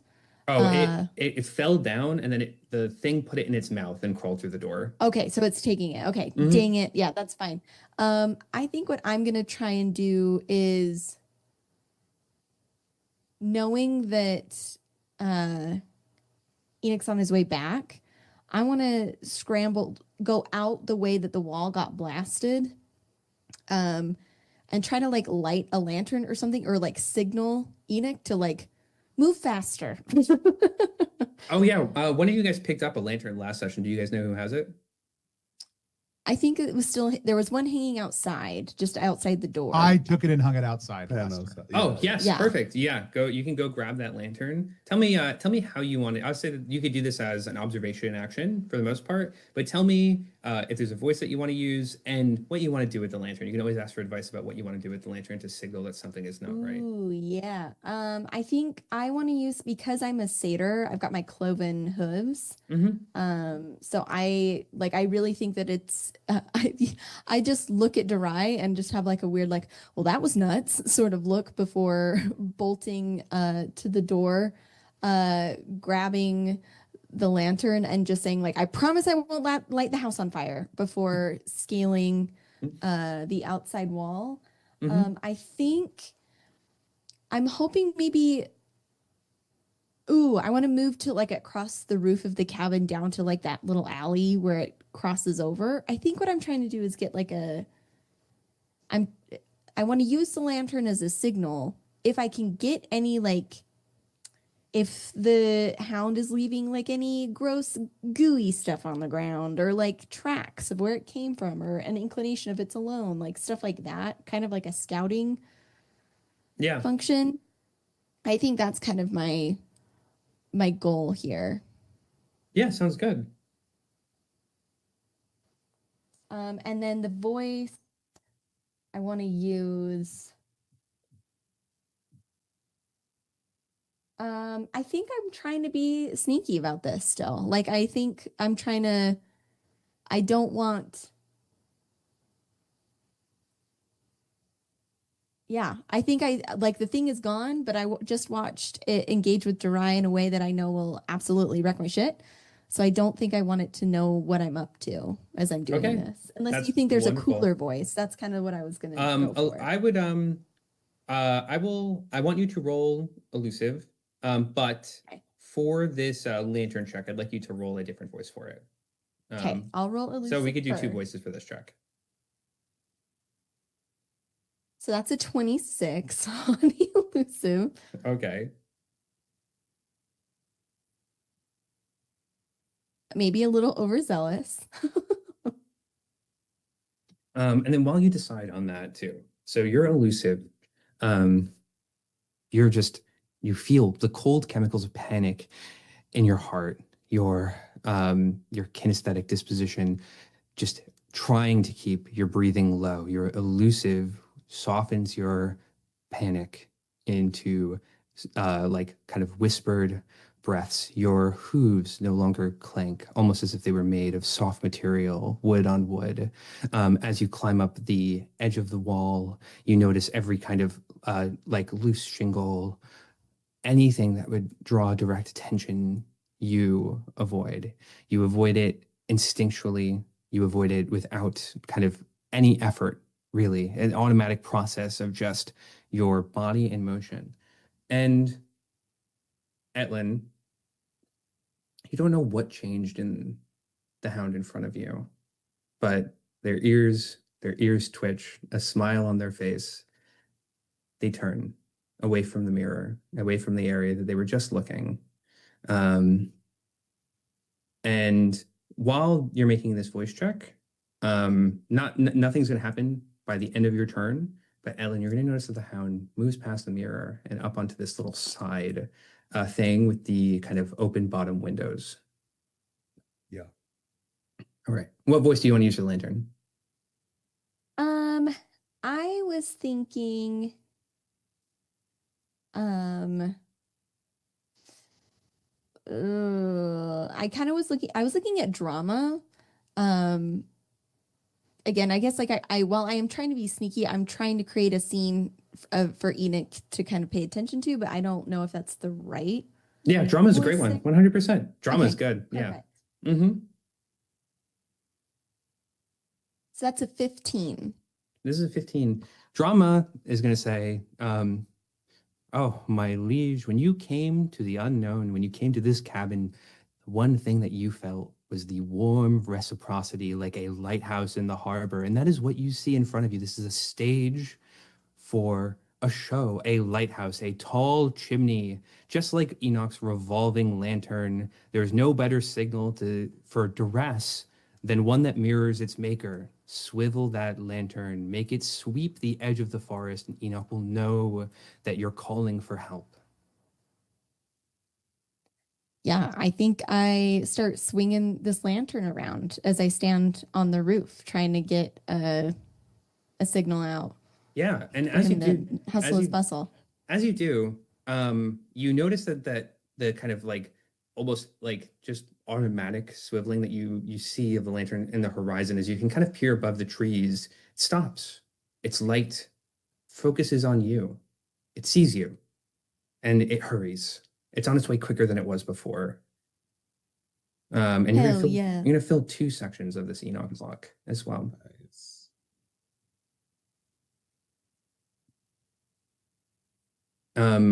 You have one more action on your turn, I think. I'm gonna say that was probably a dialogue action just because it was so full of interaction, just not towards the adversary itself. Yeah, no, that totally makes sense. So I have observation left, is that right? Yep. Mm-hmm. And remind me kind of the scope of that. So observations are basically any way that you want to obtain information from the scene. That can be a pointed way to obtain information. If you really have no idea of anything that you want to use your observation for, on the board, there's these things right here. These are called general observation die. You can roll any voice with them, and they have an increasing DC. So this one is, I think, DC 12, and then 14, 16, 18. This will reveal something relevant to the scene that's important to you or one of the clocks for you to target later. If you fail this, however, the tribunal cracks, which is it's normally a mechanic that lets you save it from failing, but it will make the tribunal permanently difficult if you fail it. Gotcha. So if I'm understanding correctly, like there's You basically can make can I a roll with a voice that doesn't ask any question, but if you succeed on it, it will give you a relevant piece of information for a clock you're trying to solve or about the Okay. current circumstances. Yeah, Mhm. I want to do that. And again, I think I want to go with unknowing again. Yeah, I unknowing's think great. like it makes sense that I'm not I'm doing my best, but I'm kind of doing it blindly. So I really like the idea of just letting the mystery speak for itself. Yeah, sounds good. That's a 21. 21 is really, really good. So this general observation, it's going to, unknowing is going to point you to this direction. I'm going to say it's going to introduce a clock to the board for you. Oh, nice. I'm going to put this over here under the turnabout. This is a 6-section clock. And unknowing is going to kind of remember this thing was part of a pack of animals that you've already dispatched. That pack of animals already fought with Lily.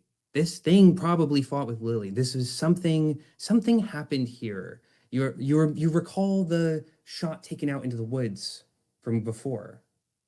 Was this the thing it was trying to was Lily trying to shoot at? What happened? You know that there's something here. You feel it. You feel it in the cosmos that this thing has not just crossed paths with Lily, but in a way that is important to what's going on.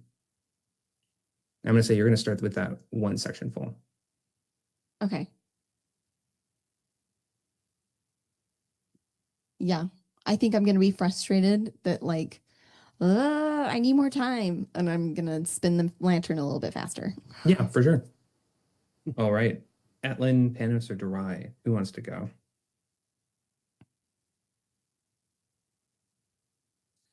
I will go.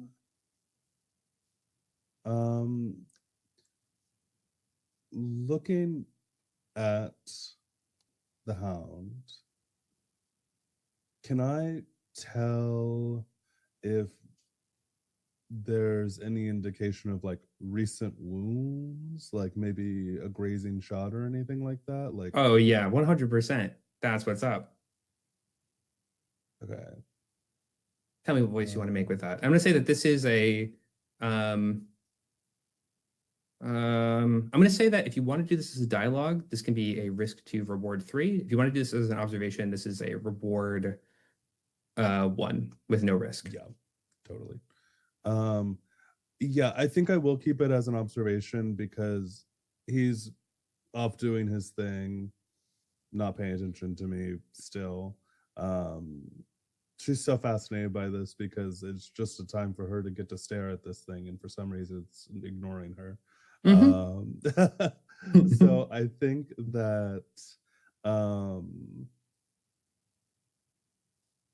let's see. I think I'll do visualization for this one. Good voice, 100%. Yeah. That one's going to be a 19. 19, 12 plus visualization. 7. So visualization, it takes a second to really see what this figure is in front of you. As before, the only detail that you really can make out with like color clarity that isn't just kind of black is its eyes and its fangs. Its gold eyes, its like kind of pearl white fangs. The rest of this figure's body is kind of like composed of these shadow hands holding its form together. Its hat is made of these hands, these black darkness hands that hold it together. Its hooves, its fur. And then you notice as well that looking at it more directly, its arms, the rifle it holds in its mouth, are well defined. You can picture their silhouette, you could see it, but its chest below kind of its abdomen, or not his abdomen, below its like pecs and towards its abdomen is just it's just a hole. There's nothing hold like between it. Just like some echo, you can see the tops of the hands that are holding up the like top of their chest and the ones that are holding down the top of its legs. Its hooves have spurs, but there is nothing in its center. And your intuition first jumps is, oh, a wound. It's damaged. But the more you look at it, the more you're sure it's not. It's just something that doesn't matter to the form of this thing. And because it doesn't matter, it doesn't echo. So I'm going to say that's one towards that. Because it doesn't matter, it doesn't matter.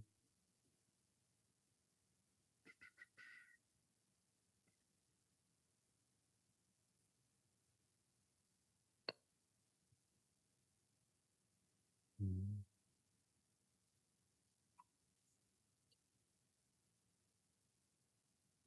Oh wait, I totally forgot.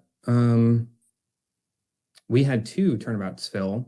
So I totally forgot because it's top of the turn and we filled the who what are they clock. Um, Oh, you're Hell right. yeah, I totally missed tracking that as well. We can redo that as Yeah. well if you'd like, and we can hop into turnabout mode. That was my mistake. Sure. Yeah.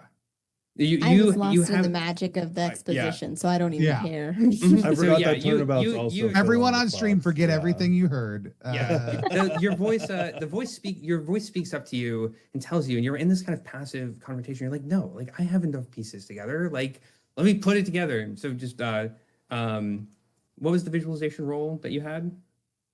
That was a 19. 19. So you say, part of you, and I'm gonna let you decide how you want to do this. It's not enough. The angle it's walking, it's not enough to see the things that you need to see. It needs to turn to you. And then from there, you will be able to put part of the mystery together. Um, okay.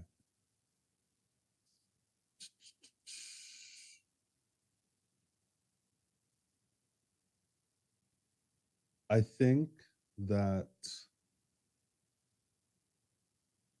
let's see.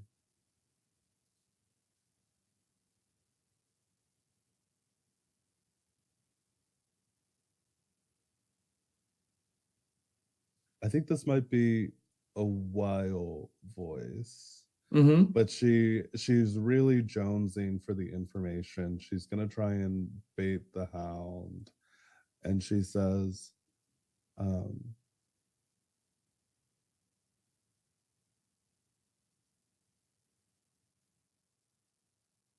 let's see.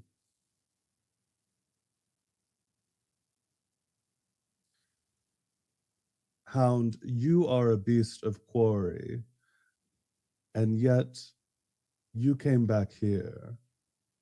Lily must have gotten away from you. And what are you if you've lost your prey? No, a perfect taunt for this scenario. And it's going to look back at you. Its attention fixated on you now. And I'm gonna say we are gonna accumulate one risk from grabbing that attention on Totally. found prey. But I think that this information, they're gonna give away the game without even a save. And they're going to turn to you. Your visualization can put together now that you're looking in the wrong place. The hole is a misdirection. Their shoulder that they were hiding, the one where the stock of their weapon normally sits, is scarred. It's hard to tell what is like the kind of striations of finger and what is a wound, but then you notice a glimmer of teal and it looks back towards you as you mention Lily's name in this hunt, and it says kind of mumbles actually a little off kilter. It says lost from the pen, lost from the pen. Lily did fight this thing. Briefly, though, it's marksmanship. It tried to hunt her down, and she put it in the ground almost immediately. She went out and ventured into the unknown after, and this thing came back searching for the predator that wounded it.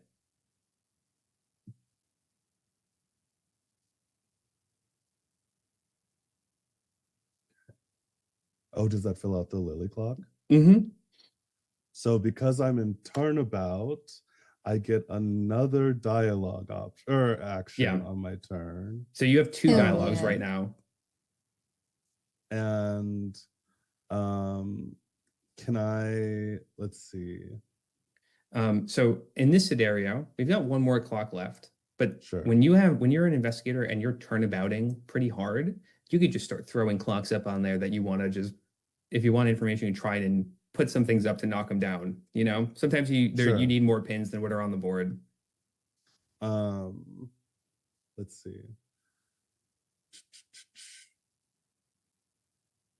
And then for inspiration as well, it doesn't necessarily have to do with your case. You can also put up clocks that are like, does this thing have a weakness? How can I divert Okay, its attention? Cool. Stuff like that.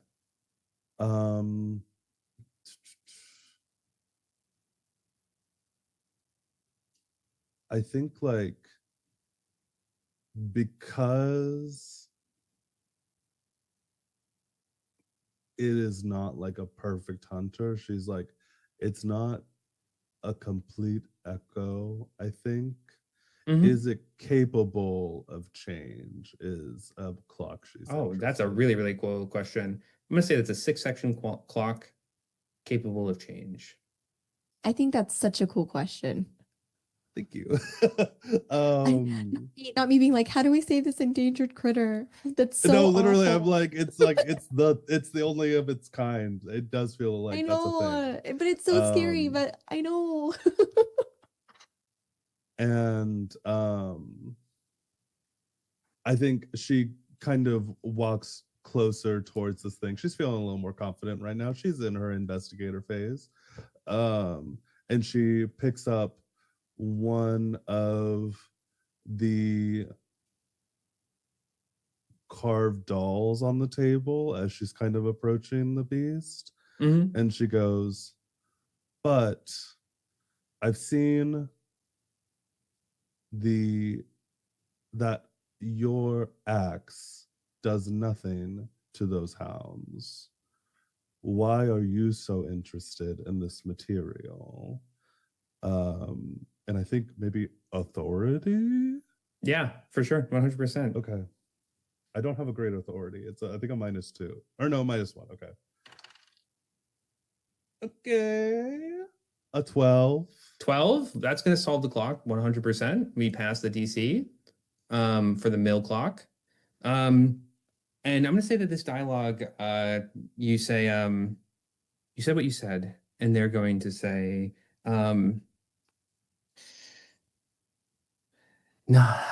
not for the mill, but the silverwood has its uses. When I find corpses out in the forest, stuck in memories, the silverwood brings out the things they feared the most. That's where I get my hounds, my tools. That's where I got my teeth.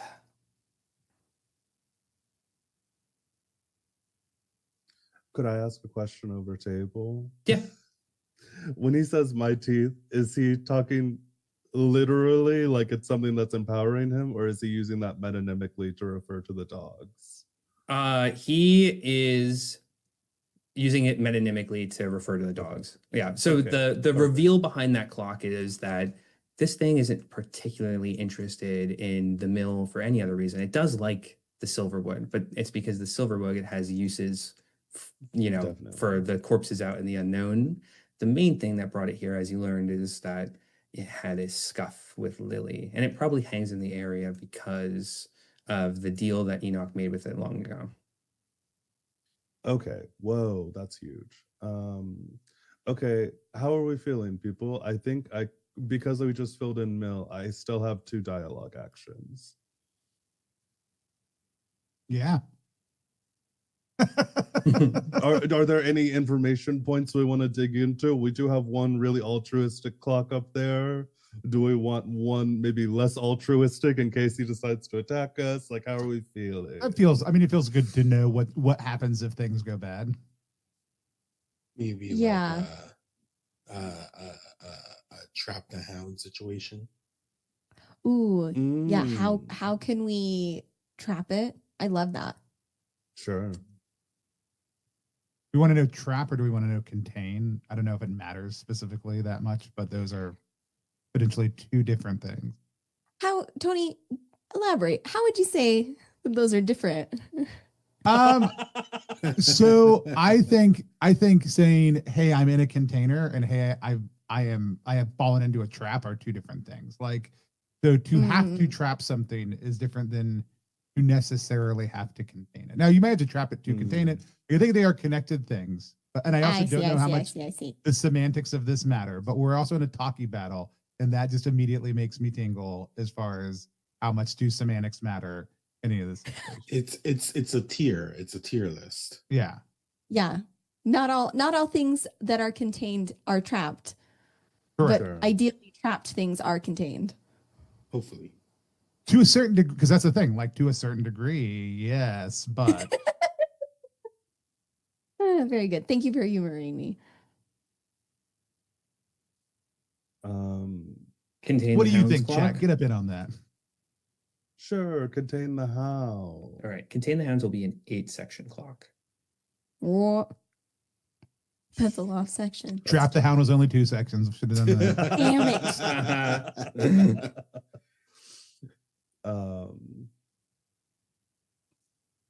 And okay, so it's not the silverwood. It's not the mill, it's the silverwood. And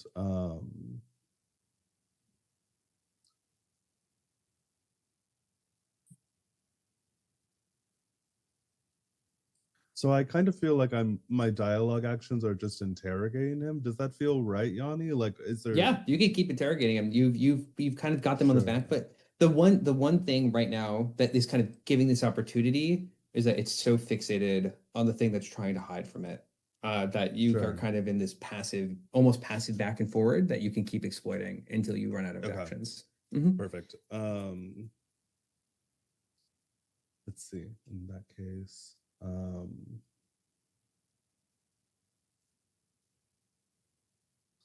yeah, she's kind of, she's still here in the area, and she is looking at it while it's kind of distracted by Panos somewhere here in the room, and she says, "You got into a fight with Lily and she damaged you, but you seem to have recovered. Are you as you once were, or have you changed?" Gotcha. I'm gonna say that this is a risk-free, reward-2 dialogue if you'd like to pursue it. Sure.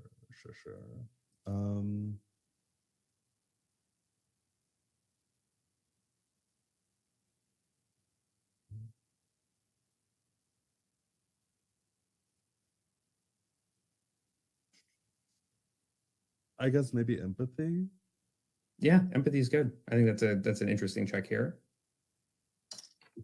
Another one that doesn't add anything. But I guess I'm rolling hot tonight. That one's a 16. 16. Give me 1 Hell second. yeah. Okay.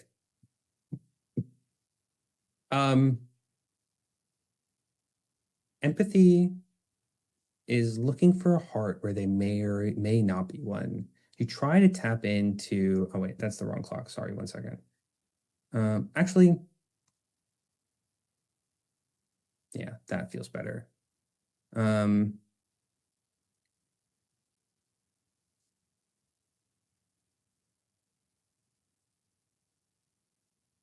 And this kind of line of questioning, you're trying to feel internally, you're trying to reach internally to this thing in front of you. And what's echoing in your heart is just, it's not something that feels. It's not something that has a different rhythm. Its heart doesn't beat faster. You're not even sure if the vibrations that you're feeling are a heart or just that same thrum that Ido felt in the chamber. And you ask it, "You're wounded. Are you capable of change?" And it turns to you. Its eyes lock on you. It un it it it places the rifle from its mouth into its arms and it hunches up like like a wolf rising, sights trained on you. And it is going to fire quicker than you can react to it. You hear the gunshot ring out through the kind of the entire mill and the cabin. 1 second. You're gonna feel this shot, Darai, kind of whiz through the wall next to the door and just obliterate this whole pile of firewood. Like it is just, and one of the chairs, it just rips through. Etlin, you aren't going to be dead, but I would say that your upper body is about 30% bullet at the moment. And it is a huge hit. You are very, very close to kind of fading out, but still able to hold on. Your right arm doesn't work the way it should be anymore. And you're still standing. And it cracks open its rifle and it turns away and it says, Are you changed now?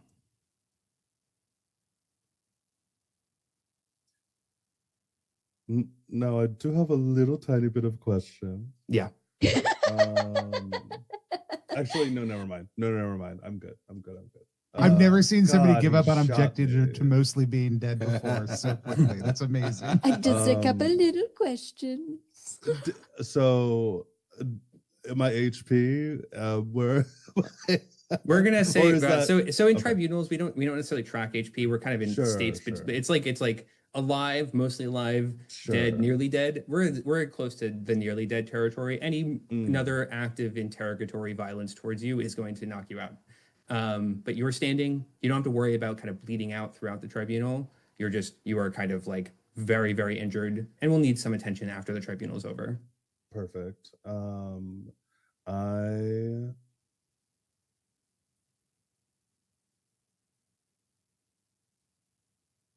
hmm.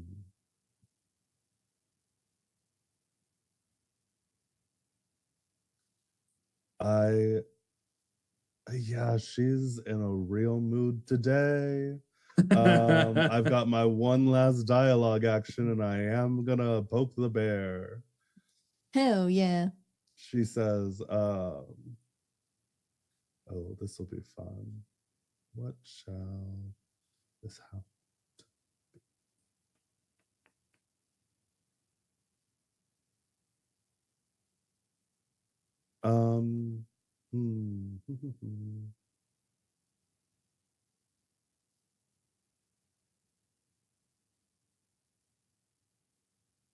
Sorry, I keep going back to go look at what the voices do every once in a while. Yeah, of course. There's so many voices and they all have such cool things. So I'm going to Mhm. try and use Axiom. Okay, yeah. And I think it's simple. She said, "You've nearly killed me, but you haven't found all of your bulls, hound.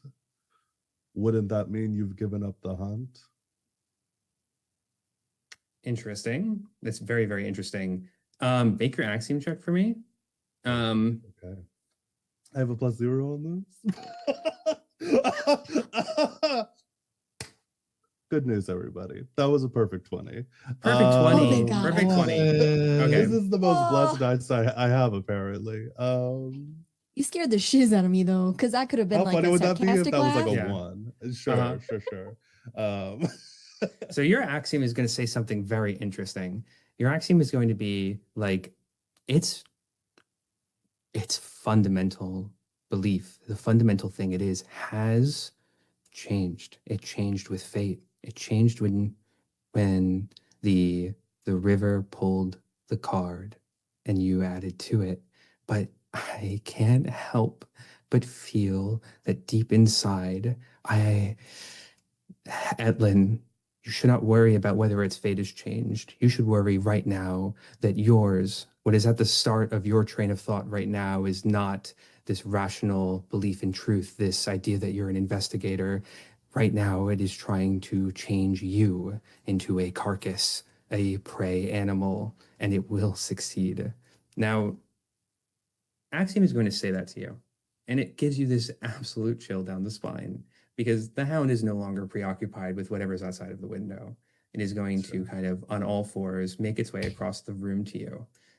I would say that we're in a position where there's a reaction that you can have because the tribunal is about to hit not necessarily a fail state, but a state that you can't come back from. In situations like this, everyone has a reaction. You can only use this reaction once per character, where you basically save the tribunal from a fail state by forcing it to crack. Now, Panos, hiding in the mirror, it is going to walk in front of you. What do you want to do? You want to keep this tribunal in this non-lethal state for Etlin by cracking it and making it more difficult until Enoch arrives? Are you saying I'm the only one who can do it because I'm fictionally positioned in order to do that, or is this a question for everybody? I have an idea. I'm going to say but- that in this context, I think you're pretty much the only one that can really Perfect. save. That's Mhm. fine. We've got another character. That's fine. No, this is do I get to describe how I'm doing that, or is Yes, this is so basically what you're going to do is you're going to make a voice check alongside an action that you want to be doing, and it is going to stop this specific line from the consequences that are about to happen. But you still do need to play through it. There can be consequences that happen to you if you don't do well on it. That's fine. I already had a half a move. This was already I had a move that was I had two moves I wanted to do. One of them will solve this pretty genuinely and feel good narratively. And that is what I want to do is I think roll hospitality. Like I don't is cracking an action dialogue. It's just a thing we're doing. Right? It's basically a reaction. It's a reaction. Cool. Yeah. Perfect. Mhm. And I want to use hospitality. And or the Greek word that means essentially hospitality on my sheet. That I do not remember how to say, but you can say right now, Yanni, if you want. Philoxenia. And that is I want to invite the hound into the mirror. That's a great choice. Yeah. 100%. And I think, as long as the spell structure is fluid enough, I think this is literally me like reaching out a hand out of the mirror and like running, like almost petting the shaggy dog back of this. This is me like as if a pooch had run up on my front doorstep, reaching out and I'm petting the head of the hound, inviting it into the mirror. And that's going to be a 23. 23. So nearly perfect roll on this. So first thing that is going to happen before we get into the consequences for Panos, the tribunal is going to crack. So what this means is on the adversary's turn, all of you guys are going to have a -2 to like on top of whatever your modifier is to all voice checks that you make until the end of the tribunal. Secondly, you have to pick one of your clocks to lock. You will no longer be able to solve that clock. You will no longer be able to obtain information towards it. I mean, I think we can lock containing the hound. Yeah. Alrighty. So that is cracked. There is this view. The tribunal can crack further. There's more consequences that will happen if we keep getting more unstable, for lack of a better word. Your Philoxenia is going to say that just dealing with this thing outside, it challenges your notions of what it means to be a good host. But you are a host to all guests to all houses, and you've picked up a thing or two watching this thing move and reaching out a hand. The thing that would bring it home the most, that would make this creature feel the most comfortable, is your fear to not be seen. Whatever you could do to hide in this small room is the greatest invitation you could ever uphold.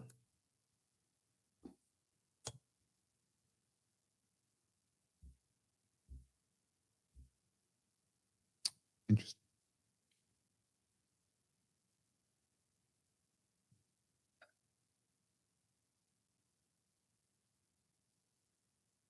narratively, so that it cracked, that happened. Yep.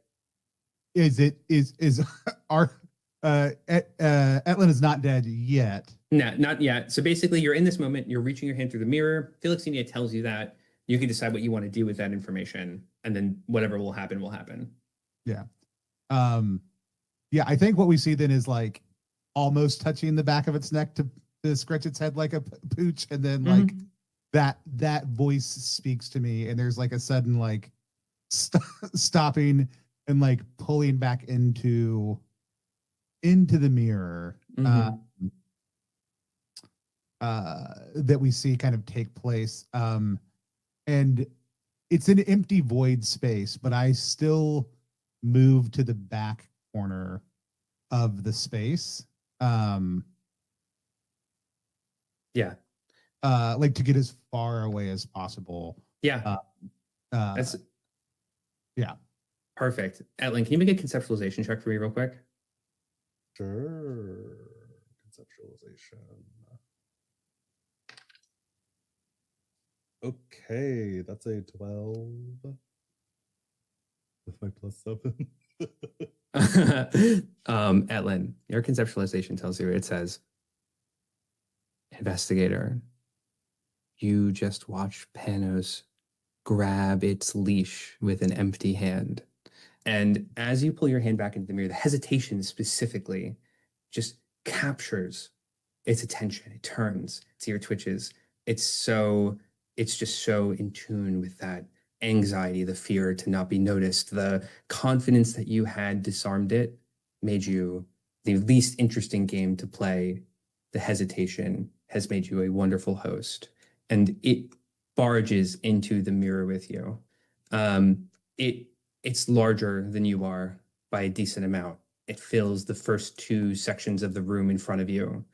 It looks at you, it snarls, it smells your fear. I think it's actually your turn. It can be your turn. It's either your or Darai's turn next.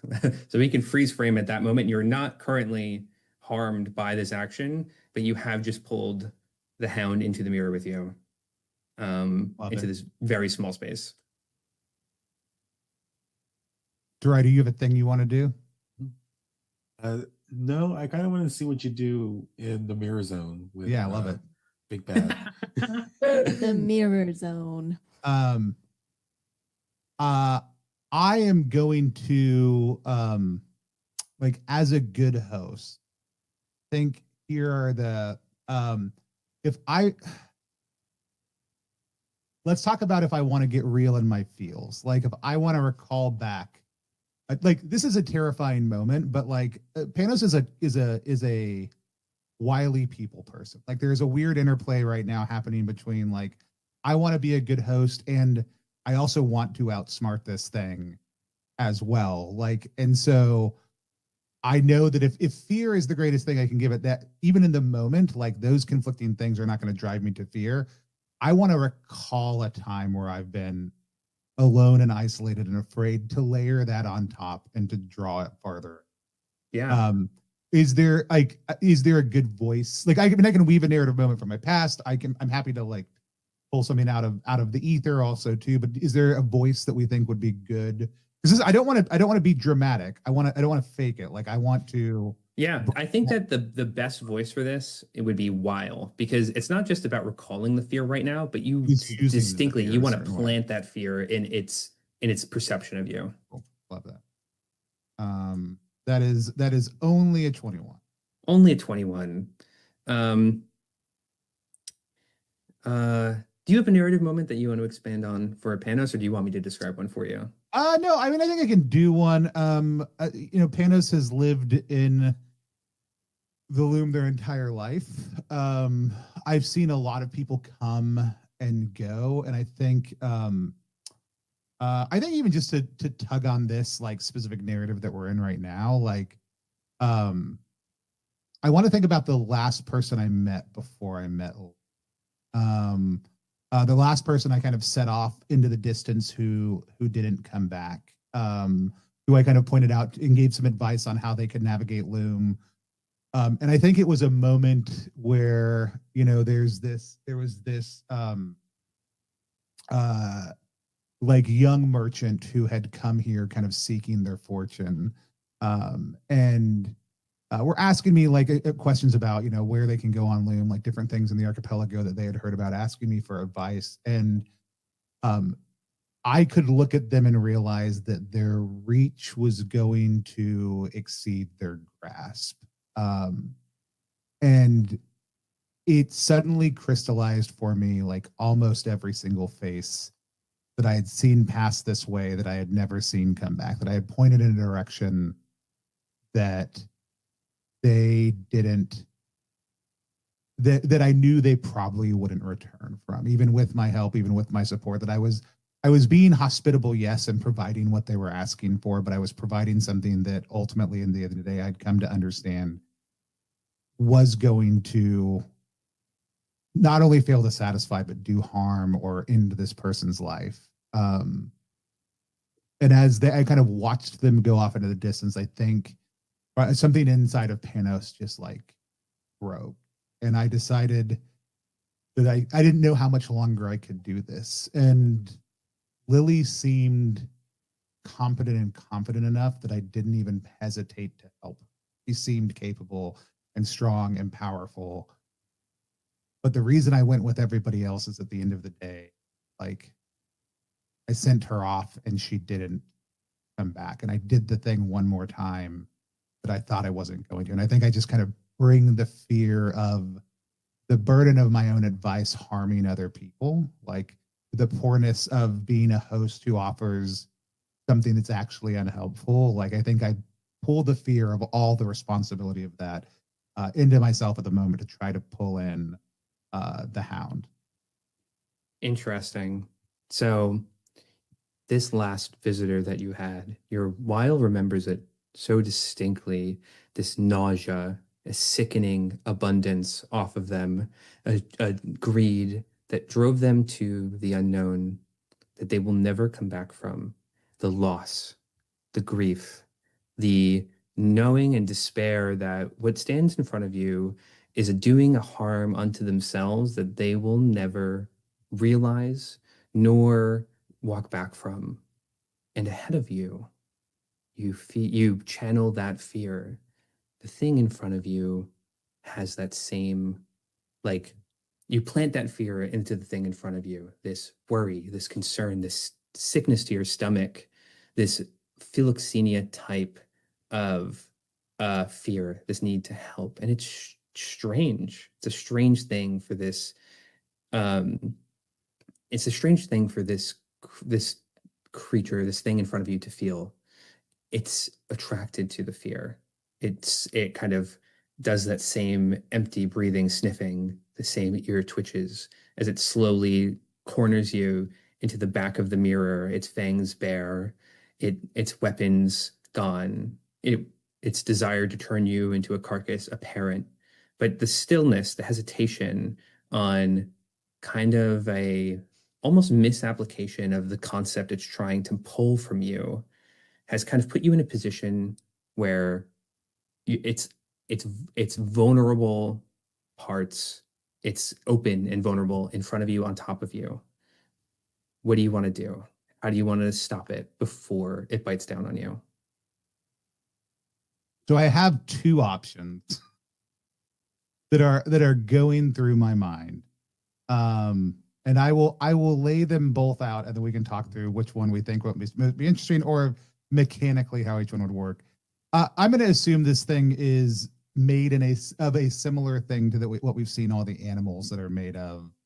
Like I know that damage types potentially matter less here, but I do have a move that does a thing and some damage that is resisted, and that is, my question is, do I want to use encasement vivisection on this item?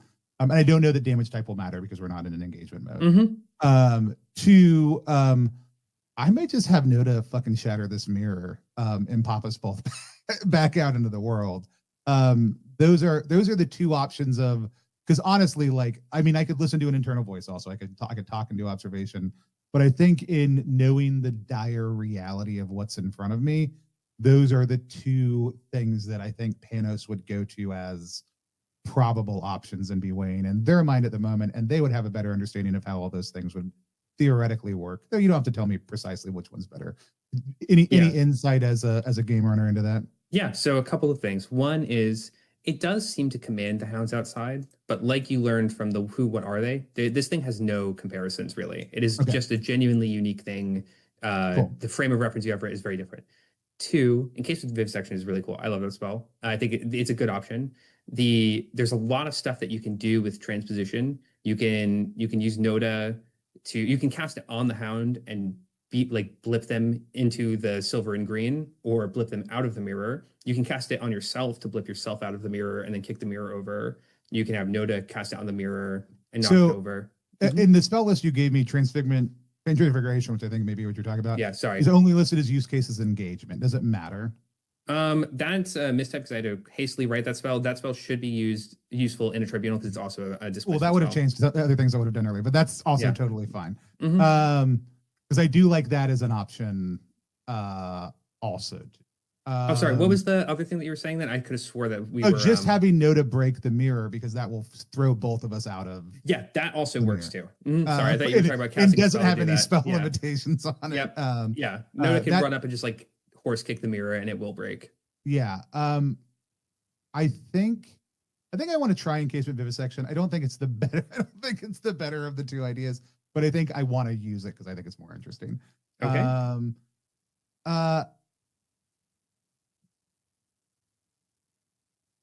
Would we consider the neck a limb in this situation? So the limbs that are going to be, it's its arms and its legs. And I think with those are the only two, arms and legs for this thing. Arms and legs are fine. I think as it's leaning in, I think I will reach out and touch it, and I think on the back leg, I will touch it before, leaving a little bit of space behind me to move back slightly, and use Encasement Vivisection. So to separate out the joint of the leg from the rest of the body, hoping to halt its movement forward. Okay, sounds good. Let me roll. They got a 11 on their saving throw. Okay, and is this a contested roll, or is this? In case of vivisection, it should be your spell save DC, which is 12, I think.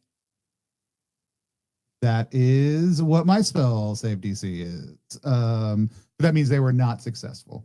Yeah, they failed it. Okay. So the target's limb is separated from the body and displayed in a glass. The target takes 1d4 unraveling damage, suffers the effects of losing a limb. Also, too, once the spell ends, the glass container dissipates and the target limb is harmlessly restored to the target's body. So you basically, inside this mirror, you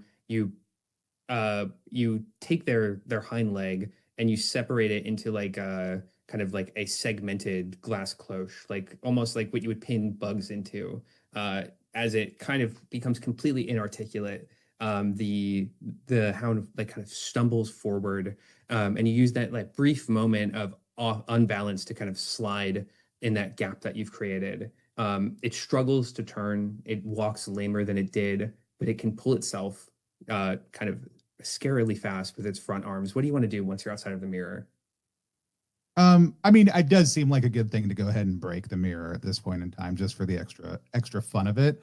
Actually, you know what? I don't know what this is going to do. I'm going to throw the mirror downward. Whether that breaks it or not, I'm totally fine either way. But because it's a tall it's a tall mirror, correct? Yeah. So I'm just gonna throw it over onto the ground and see what happens. So you throw the mirror onto the ground, and you're careful not to break the glass as you do so, and you watch as a hand pushes out and lifts the mirror, but it can't find the purchase to kind of squeeze its body through with its back leg unable to work the way that it wants. It can't seem to struggle through that opening for a moment. It will eventually pull its way out, but it will not right now. Both of you are safe. You're also free to move right now if you guys want to get out of here. So I would say this is trapping, but not necessarily containing, just to go ahead and throw yes. out. Yeah, 100%. That's fair. Back. Uh, yeah, I will move over and I have a does stabilizing potions do healing? Would a stabilizing potion be good for somebody who just got massively shot? You can give a stabilizing potion. I think it increases your soma. Well, it'll stop bleeding. They're not going to die though. There's no effect they can There's take no on their turn that will immediate kill need to them. be Yeah, concerned about. I'm yeah, not moving them from nearly dead to just kind of yeah. okay if I do. You can give them one of those potions though to increase their voices. One of them I think increases reason and psyche, which will make them kind of more acutely online. But Yeah, I'll just tell them this will help and not tell them what it does. That's it, giving cool. people potions that they don't know about Sounds is always the great. That's incredible. I've got stability and soothing, so whichever one helps with reason, I'm down for that. I think it's stability. Let me Yeah. quickly just check my spreadsheet because I don't have that written in front of me for That's some fine. reason. But yeah, I'm going to say that is kind of the end of your actions. Right now, Darai is the last to go. We have a dialogue and an observation. They're kind of contained. So if you want to use your dialogue to interact with other things, like you can either try to interact with pulling Enoch forward or interact with the space, or try to kind of keep them further contained. You could do any of that pretty much. I think Durai would, because like with the cabin like blown to bits behind them, they can probably see outside. I think they would want to get a knock here faster. Mhm. So if they could do that, they could. I don't think I have a lantern, but I could fly, so I could help. Like You have a cannon. I do have a cannon that's kind of like a flare if you're not shooting it at anyone. So I think, yeah, I think Durai would like to just fly outside as soon as they can and kind of shoot the flare off / shoot a cannon wrist mount, to implore, hey, get here as soon as you can, please help. Yeah, 100%. Do you want to make a voice check with that? Yeah.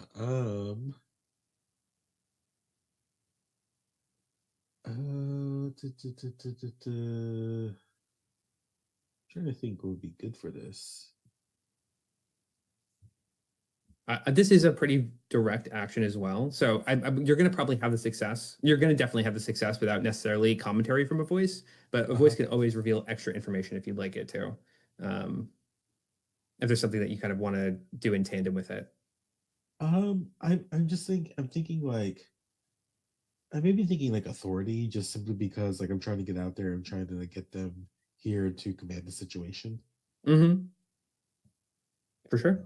And I swear I'm not doing this because it's +6. I'm just like, I can't think of anything else. Yeah, authority is a really good voice. That is going to be 13. 13. So 19, right? Or no, 13 total. Oh, 13 total. Okay. So your authority is going to say, you hear the struggle in the other room. You saw Ido take control of the situation and try to pull Enoch. You don't have the same means that they do, but you have more of a heart to do what needs to be done. Go outside. Let your cannon loose into the air and pull that bird from the unknown. Make sure he's the first thing that you see, and you bring him to where he needs to go.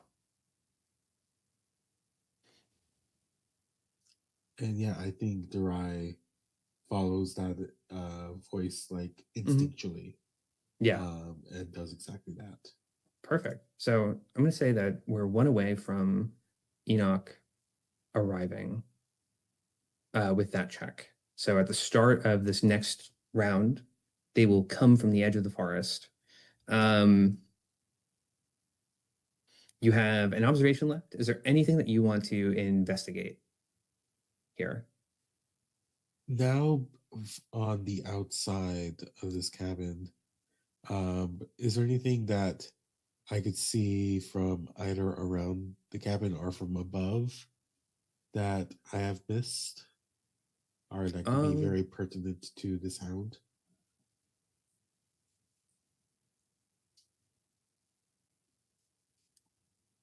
There can be something that we could discover here for sure. I'd roll you can roll a destiny check. Is pretty Okay. interesting. Yeah, let's do Mhm. that. Ooh, that's a 17 flat. 17.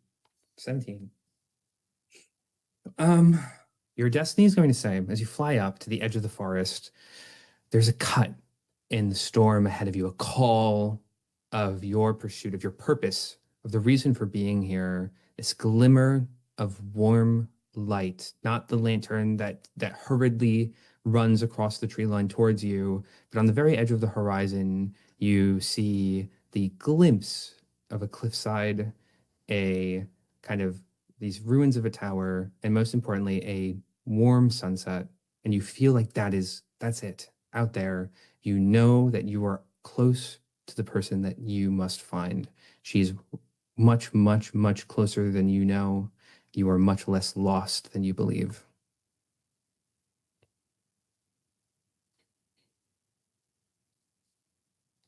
Oh, making this mental note of finding a tower as soon as we make sure no one fucking dies. Good call. Good call. Yeah. Perfect. Alrighty. So that's the end of Darai's turn, which means we're at the start of the third round. The found prey clock is going to get one section fuller as it starts, but before the hound can take their turn from the tree line, um, Enoch comes from the woods, their lantern brighter than it was when you first saw them. They're a bit of in a hurry, a panic, trying to get back. And when they see you intact and alive, um, there's a softness on their face. And he says, Fledgling, oh, are you all right? Is it just you? Is everyone okay? Is the mill safe? Well, everything's all right, as much as one could be, but we need to hurry to the cabin now. I heard a cannon. I heard a cannon shot. Has a fight broken out? Has something come from the woods? Yes, yes. The cannon was for you to find where we are. Oh, But there is something terrible in there. well then we have no time to dally. Come. And he runs to the cabin. Ido, you see them kind of briskly approaching. Um, and he opens the door and he scans and he says, and he turns back. He says, "Where is it, boy?" I point towards the mirror on the ground. The mill, over in the mill. Yes, this way. Hurry to the mill. There's a mirror on the Mhm. ground. We must contain it. Gotcha. Or trap And it. Ellen, from behind Panos, you see Enoch kind of in a hurry. He kicks open the door and he says, "Where is the beast?"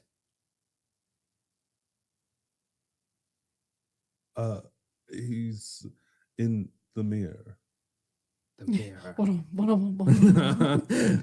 You boys did right containing it. Is everyone okay? And as he's talking, the intensity of his lantern is sharpening and it's growing narrow and narrow and narrow. And it's until it's a very, very fine point that totally encompasses the circle of the mirror. The heat radiating off of it's just hot. You could feel it like radiation. And he waves towards Panos and he says, "Get back. You won't like what happens when it crawls out of your trap." And the thing kind of thrashes, pushes out of the mirror.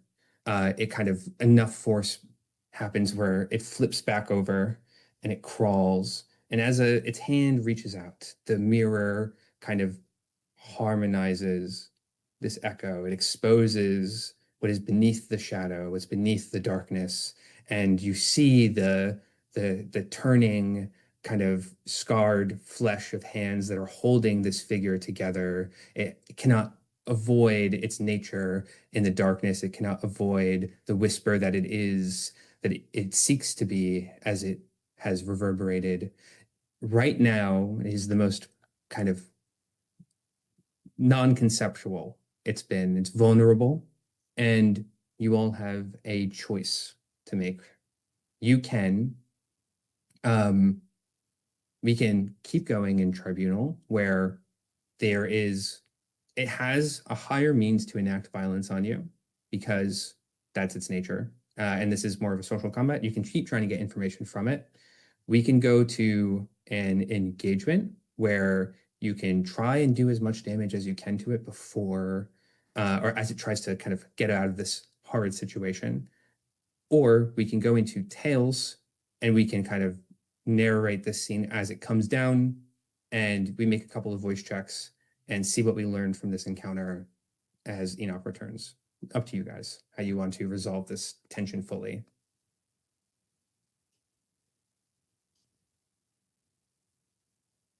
Tony, you're on mute of some kind.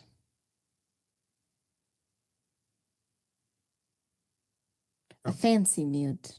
A separate mute. And here, really, the goal is just to resolve the tension. Like, there is not an advantage or disadvantage to any one of these. Is that correct? I mean, we may get different types of information. Like, it may change. Like, I understand that part. Yeah, exactly.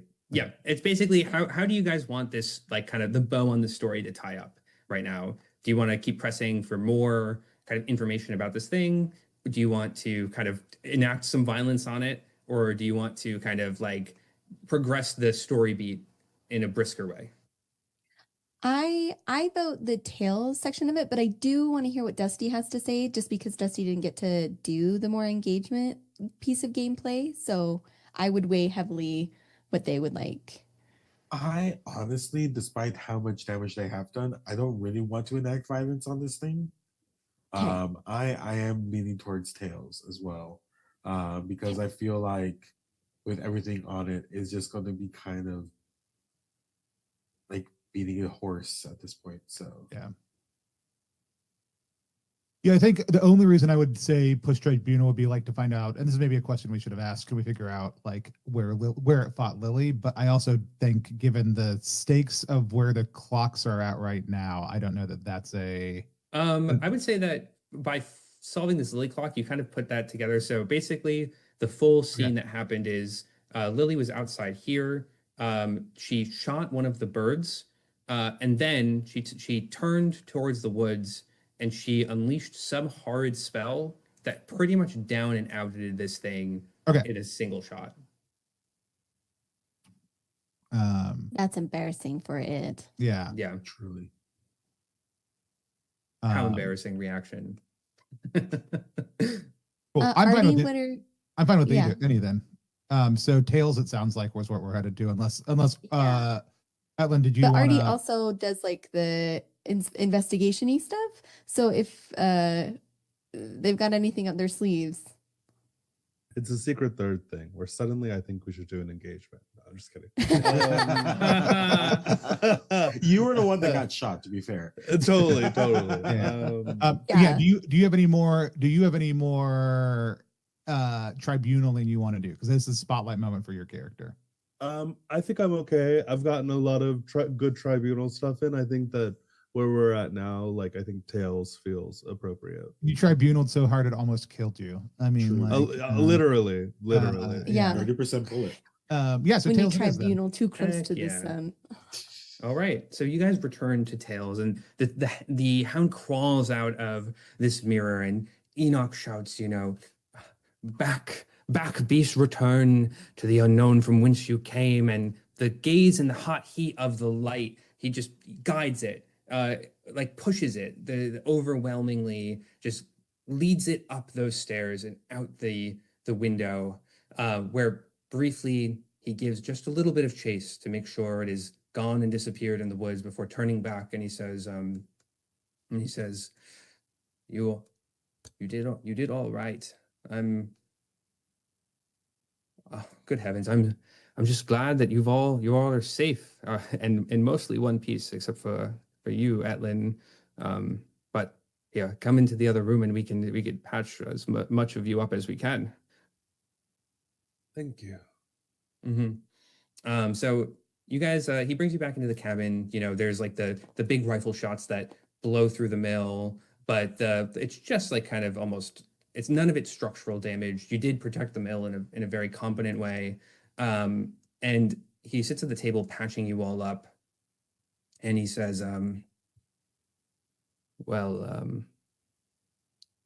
I'm sure all of you have some questions, and I I will do my best to be as forthright as I can in my old age, but yeah, I'm sure you've understand more of the seriousness of the matter out here.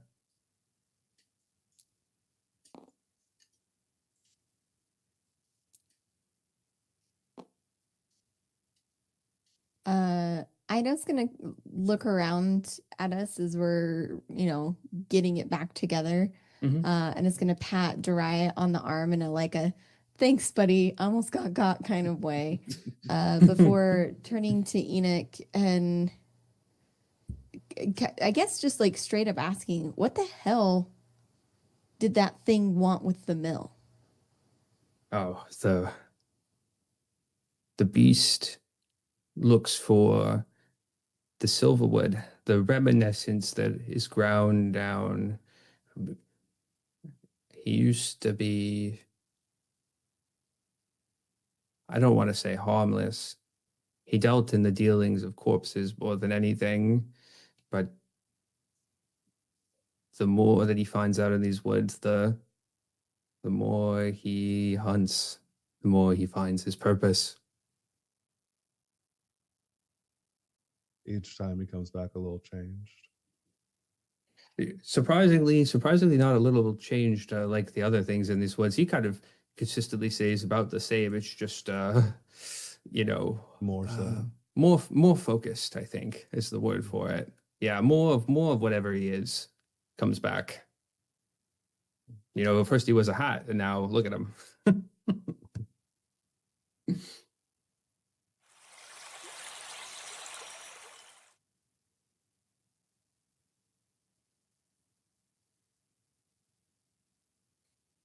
Um, I think Panos has like a kind of distant, like agitated like manner that y'all know is fairly uncommon from just your short time with them. Mm-hmm. Feel like you're close to it.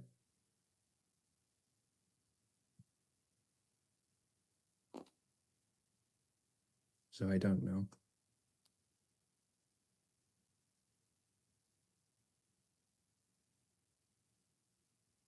Kind of shakes her head and looks like she's holding back like deep tears. Mm-hmm. But you all held up better than I thought. So what was I saying?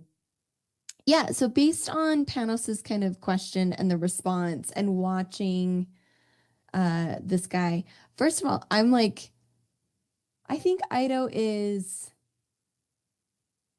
a little irritated, I guess. No sound coming through stream. Uh-oh, no sound. We're good now. Woo! All right. Yay. We are live here back on Plus One EXP, talking about hermits and getting real up in our feels. Sarah, your character had something great to say. Well, I don't know about great, but I do think given his response to some of like the lines of questions, and correct me if I'm wrong, but we all kind of, with the clocks filling in, we all know, right? Sort Yeah. of his thing. I think Ido wants to push on him, right? Specifically, like, and I would like to try and use a voice here. I feel like I kind of want to lean into the drama of it, but like, Yeah, sure. hey man, you you can't find what you're looking for, how the hell are you supposed to help us? Like a very like irritated, I just got my ass kicked and like my friend got shot and there's a lot going on here. How do Yeah, you how what gives you the audacity to tell us that you can help us find something you can't even find? yeah, for sure. I mean, you can roll drama for like the performance nature of it, but drama would tell you the same exact thing. It's like you're Oh, okay. 100% lockstep with that voice on it, asking that question. Um, and you deliver it with like a kind of like a nature that kind of like punches, right? You're not really trying to Yeah, like hold back anything and correct. I mhm. think the the initial sweetness of like, oh, this like sweet guy here by himself and like all that stuff in a moment of anger has faded away of like, hey, fuck you, dude. Yeah. Like, And he's kind of stammers a kind of anxiously disposition comes back and he says I I can find places out here. I'm a keeper. It's what we do. A wayfinder. Places in the unknown are easy to come by, but people are not. And a tower on the edge of the cliffside, I can lead you there and back. But the beast out there, they can find people. I'm sure you all know its fixation with finding those that do not want to be found. could we not use that then? Oh, I'm sure you can track the beast as if you believe they're heading in the same direction, but again, you'd be following something, chasing a person. It's scary, you won't be able to find your way back. But a place to another place I can lead you to and fro.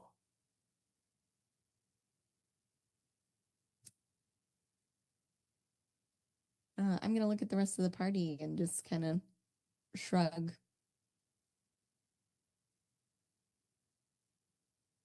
I think Durai looks at Lynn, the one that got out of this, I think, the worst off, and wants to see what their response is. I think Etlin is looking at Enoch, who's, you know, helping her with her gunshot wound. And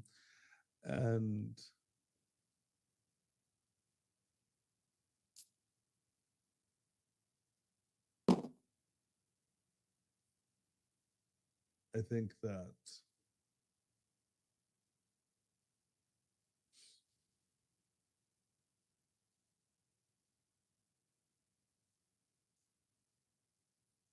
she goes, now, Ido, I know this is not ideal, but Enoch did venture out into the woods and was able to find his way back here. I think that there's at least some merit to his idea that he can find places to find potatoes and specific spices. If he's been here for however long and has not been able to, pardon me, find what he's looking for, then, but he is able to find all of these other things. I think that I trust his judgment and that he thinks he can find this tower. Sure, man, but what happens when we get to where we need to get and another offer is there and he has a whole new crew that might bring him closer to that thing he can't find?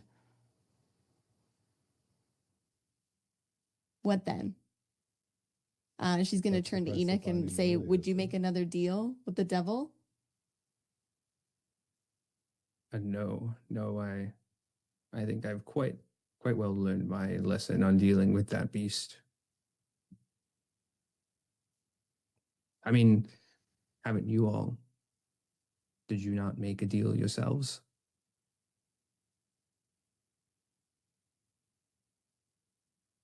Ido does the classic, like, turns around and kind of like huffs away a little bit. And Elon go, I don't. What will you do? Go charging into the woods? Are you good at tracking?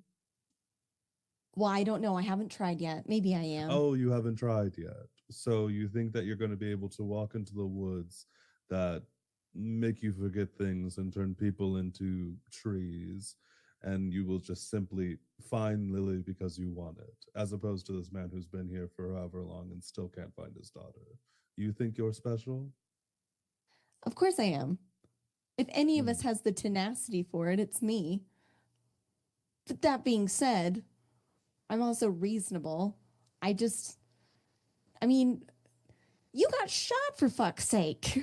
I'm aware. I just think that this is the least bad option in between going into the woods by ourselves and going there with a guide. I would much prefer to have a guide. And if worse Uh, comes to worse, I hate to say it, Enoch, we have one companion here with a giant shield that can knock you out. I have my gun. Ido, and we have so many ways to deal with Enoch that I think that if it were 4 against 1, we could probably do it. I hate to be pragmatic like that, but that's the mood we're in, apparently. Ida's gonna grab the tips of her ears and kind of like pull them down like in a frustrated manner and like smush them against her head and go, ugh, fine. And then she Jeez. spits and she sits down. Sorry to talk like you, talk about you like you're not here, Enoch. Oh, it's okay. Honestly, with the how things are out here, just hearing people talk is a lot for me. It's, Will you the stay company is here always after we nice. go? Uh, yeah, I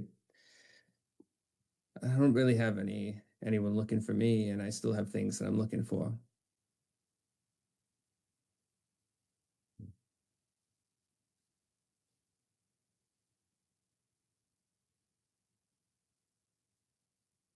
Uh, But I think you hear Panos mumble something like kind of under her voice, um, like quietly to herself.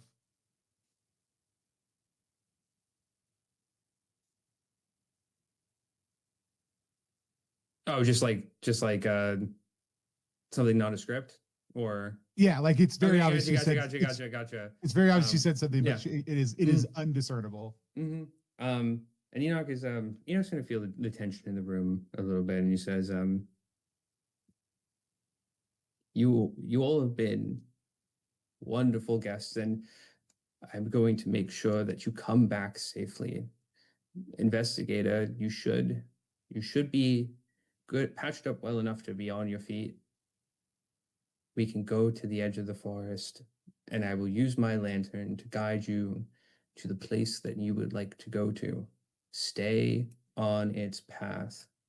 Make sure that you feel the warmth of its light behind you. It will cut through the storm just enough for you to slide through. However, out there in the unknown, there are people, places, and things that have lost themselves to what they've always wanted to be. You cannot trust them, just like the beast that you all met today. Take heed, even the corpses out there. Remember, I will not be able to aid you as directly as I would like, but I will guide you. It is up to you to venture forth. Do you have the heart for it?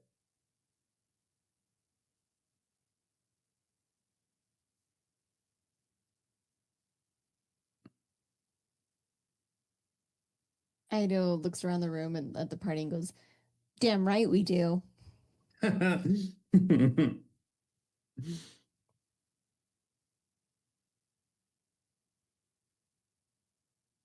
I think you just get a nod in agreement to Ido, but not much like fanfare from them. Well, then, should we make haste? Unless, Panos, you want to reiterate whatever it is you said?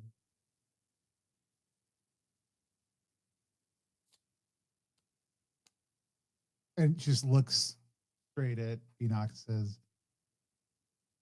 you can be lost in any direction, but you can guarantee that you'll stay lost if you don't have any direction. And she like puts down a little like figurine that she had taken earlier of that he'd been carving and just like in front of him, and then just like leaves the room and goes and lays down with Noda out in the mill.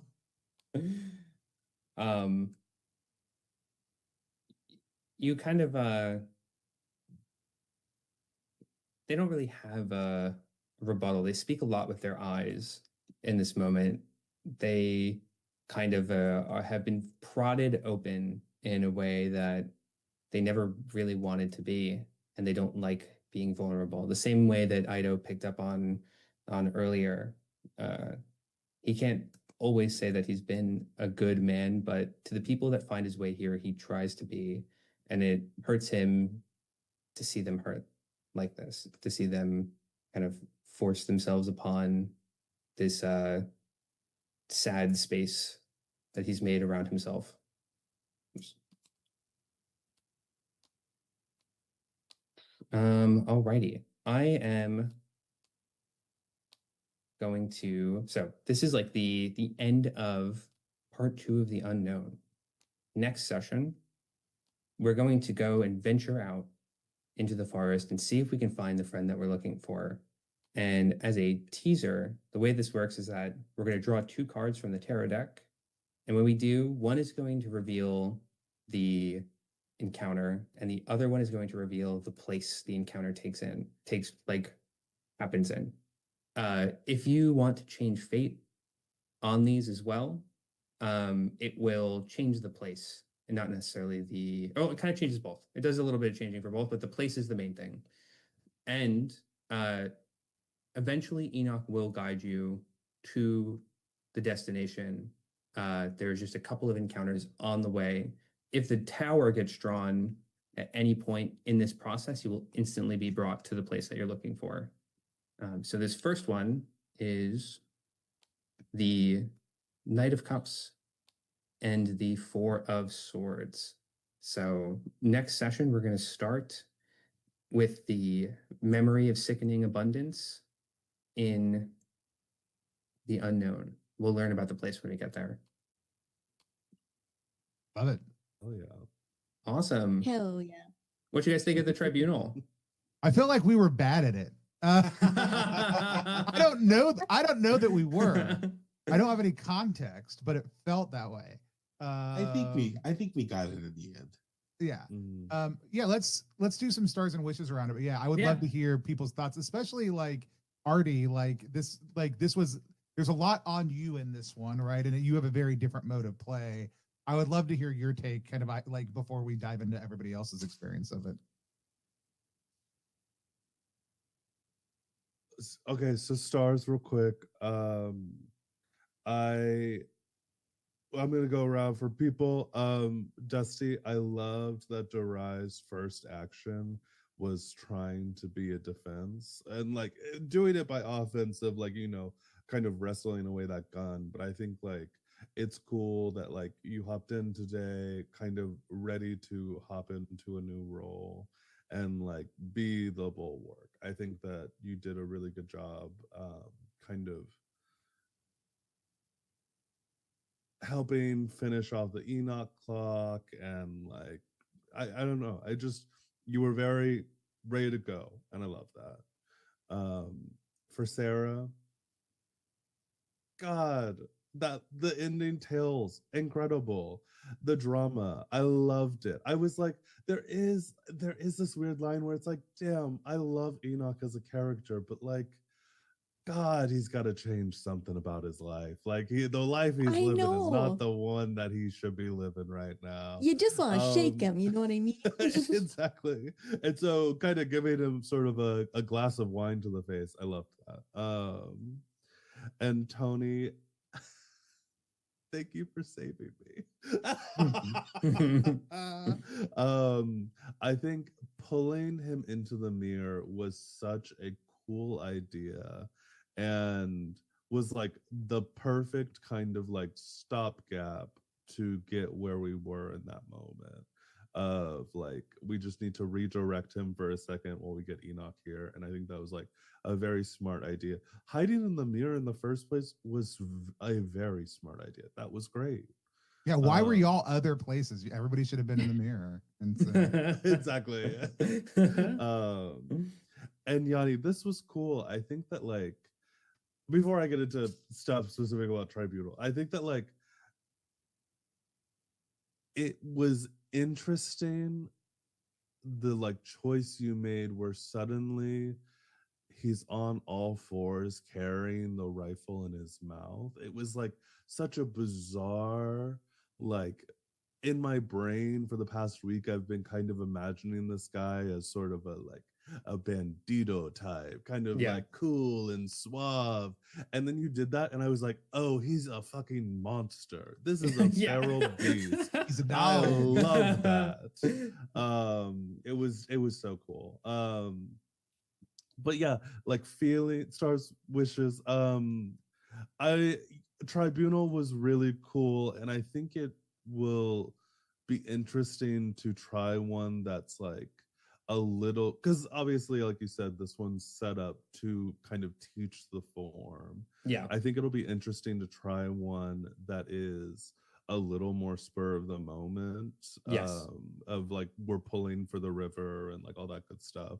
I think that like the format is really cool. I'm just interested to see like when there's a little more kind of flex in the path. I'm curious to see what that looks like.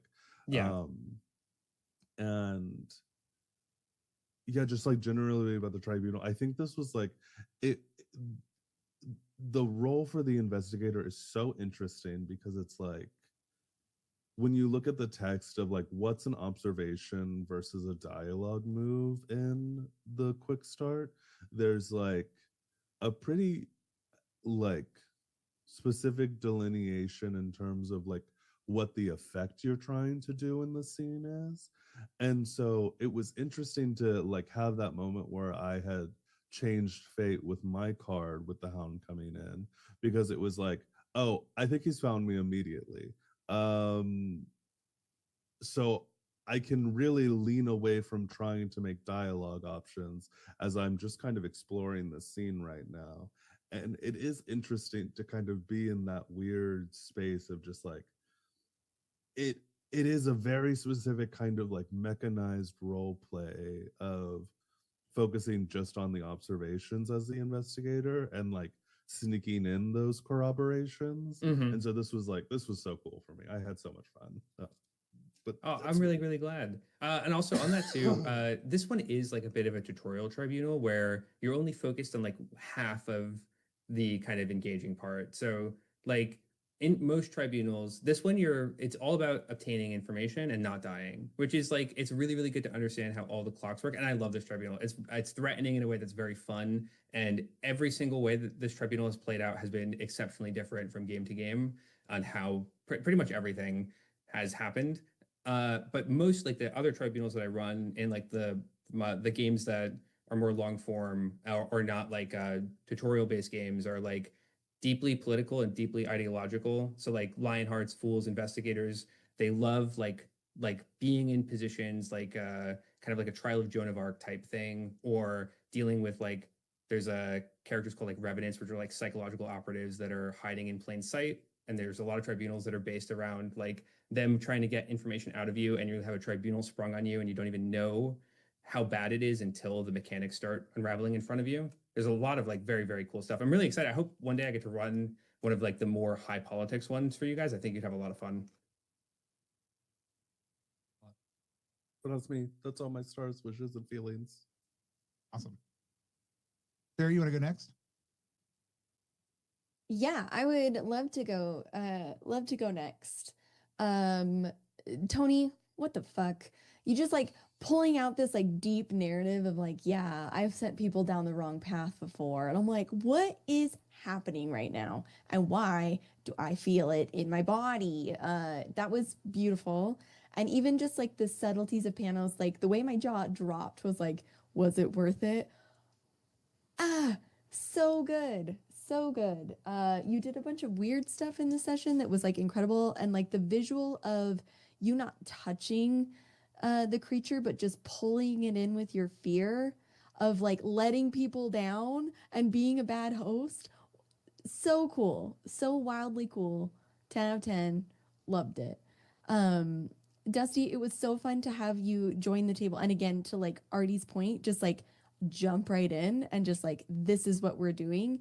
And watching you kind of weigh the costs, like Yanni was like pushing you, right? Like, if you do this, Mhm. there is cost. And you just embraced the character and said, we ball. You know what I mean? And that was really cool to see just from the jump. Loved that. Thought it was so cool. Artie, you being our like mystery solving mechanism, like it gave very like Sherlock Holmes, like in a dark room with Moriarty, like kind of like turning each other, you know what I mean? Like kind of the callbacks and forths. And then That's Moriarty like pulls a gun. Like and then Moriarty Yeah. pulls a fucking gun. Like that's what I'm saying. Like it felt so cool. And that like I loved how you kind of kept staying the course of like closing the clocks and like opening them and getting to see that investigator role really shine in the tribunal was super cool. Yanni, I feel like you need to run a master class on like just like really intense, like take no shit kind of dialogue. Cause I was like, oh, Artie, you got him. And then you're just like, no.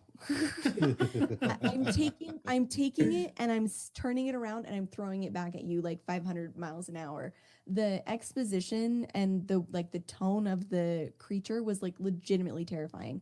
The way that you described him like carving through the wall and like his little monologues were like so powerfully set the tone, and like the pacing of the tribunal, like it again, it felt like everything was happening in slow motion in a weird way, but like in this like kind of all but it fast at the same time, like all Mhm. of these realizations pouring in, but like from moment to moment, like you have like a split second before this gun's gonna go off and like that slow motion like ta ta ta ta ta realization before like a kick of craziness was really satisfying and like and pacing in a way that I don't think I've experienced in another game before, uh which was really cool.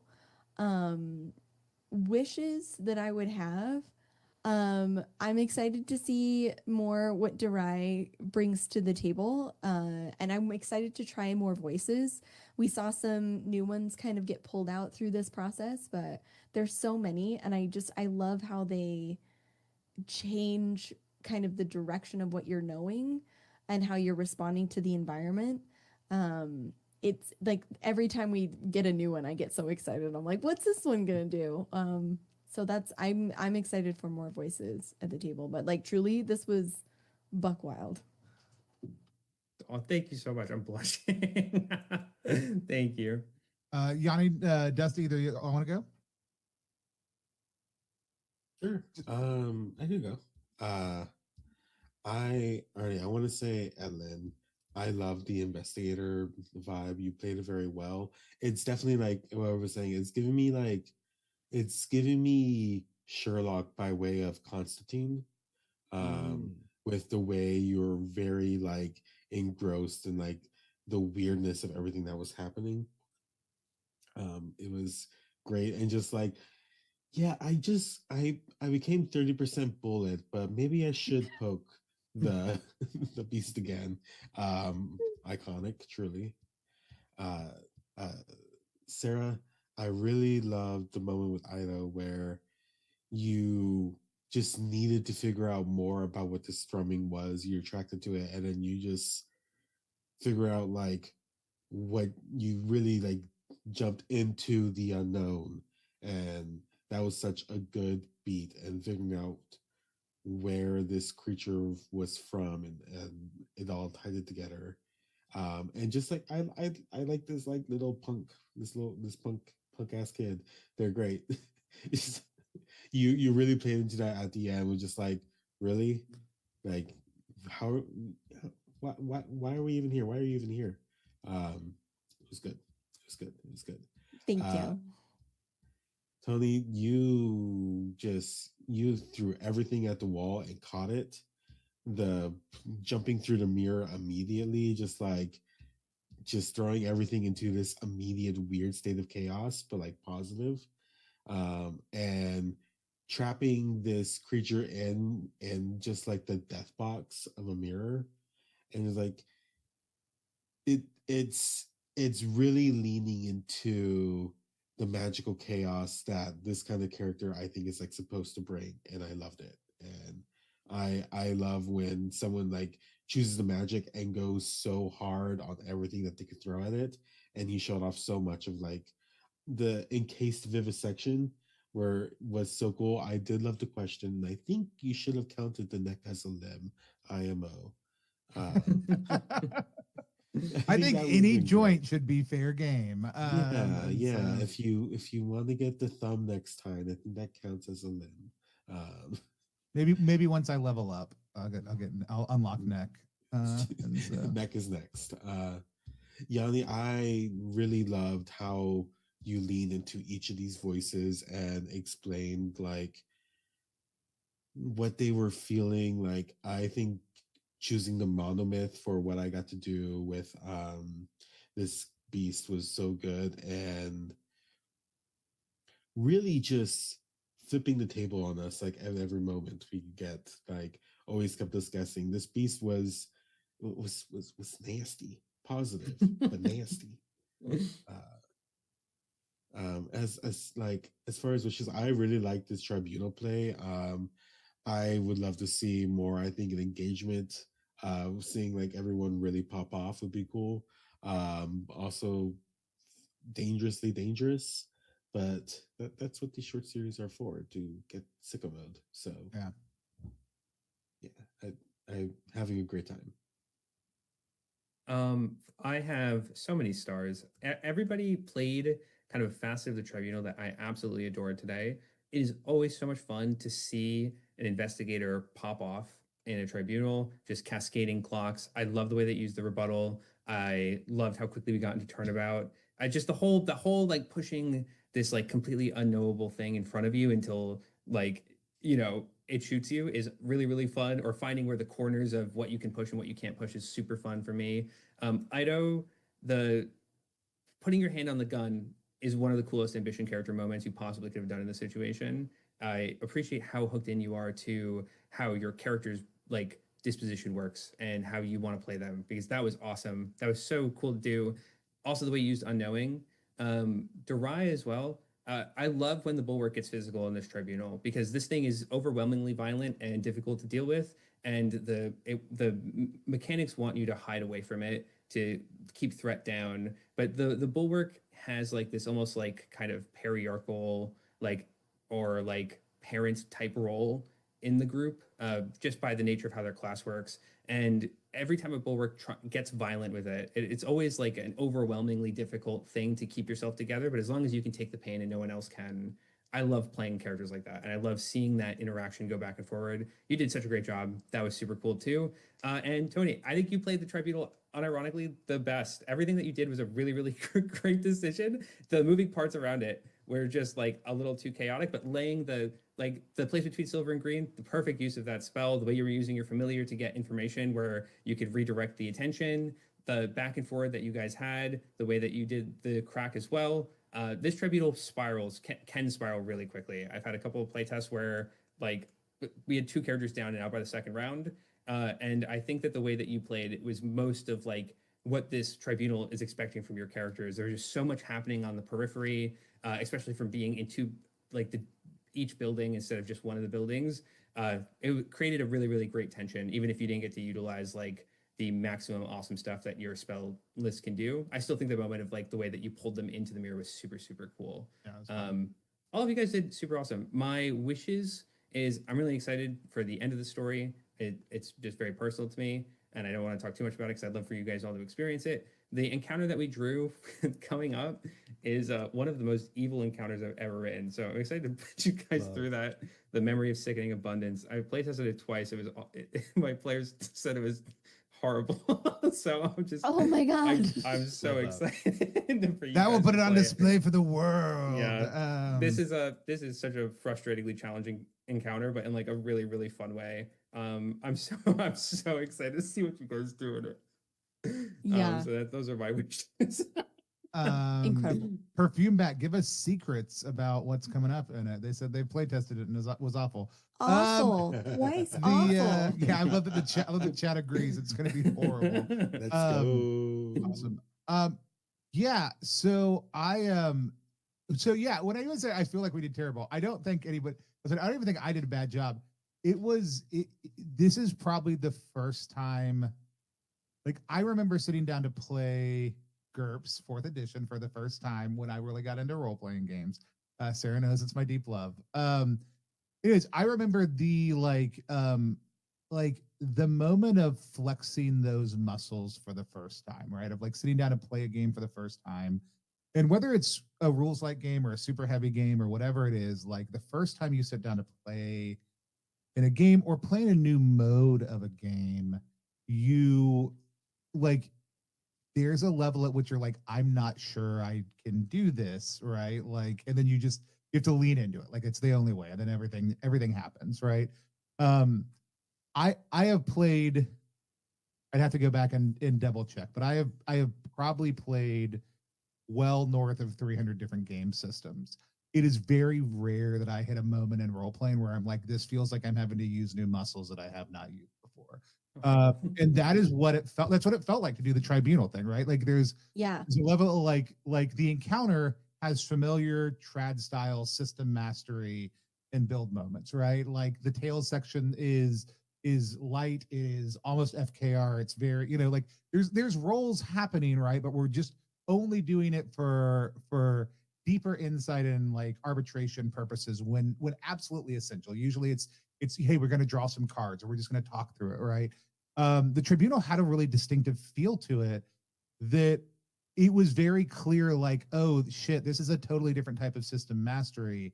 And while I can do a lot of creative things because of the muscles I already know how to use, I'm not doing this. I also, it's not my character's like main like archetype thing, right? Like that's not a like I can do things in it, but like it was cool to watch the popping off and then like immediately followed by the fucking shot.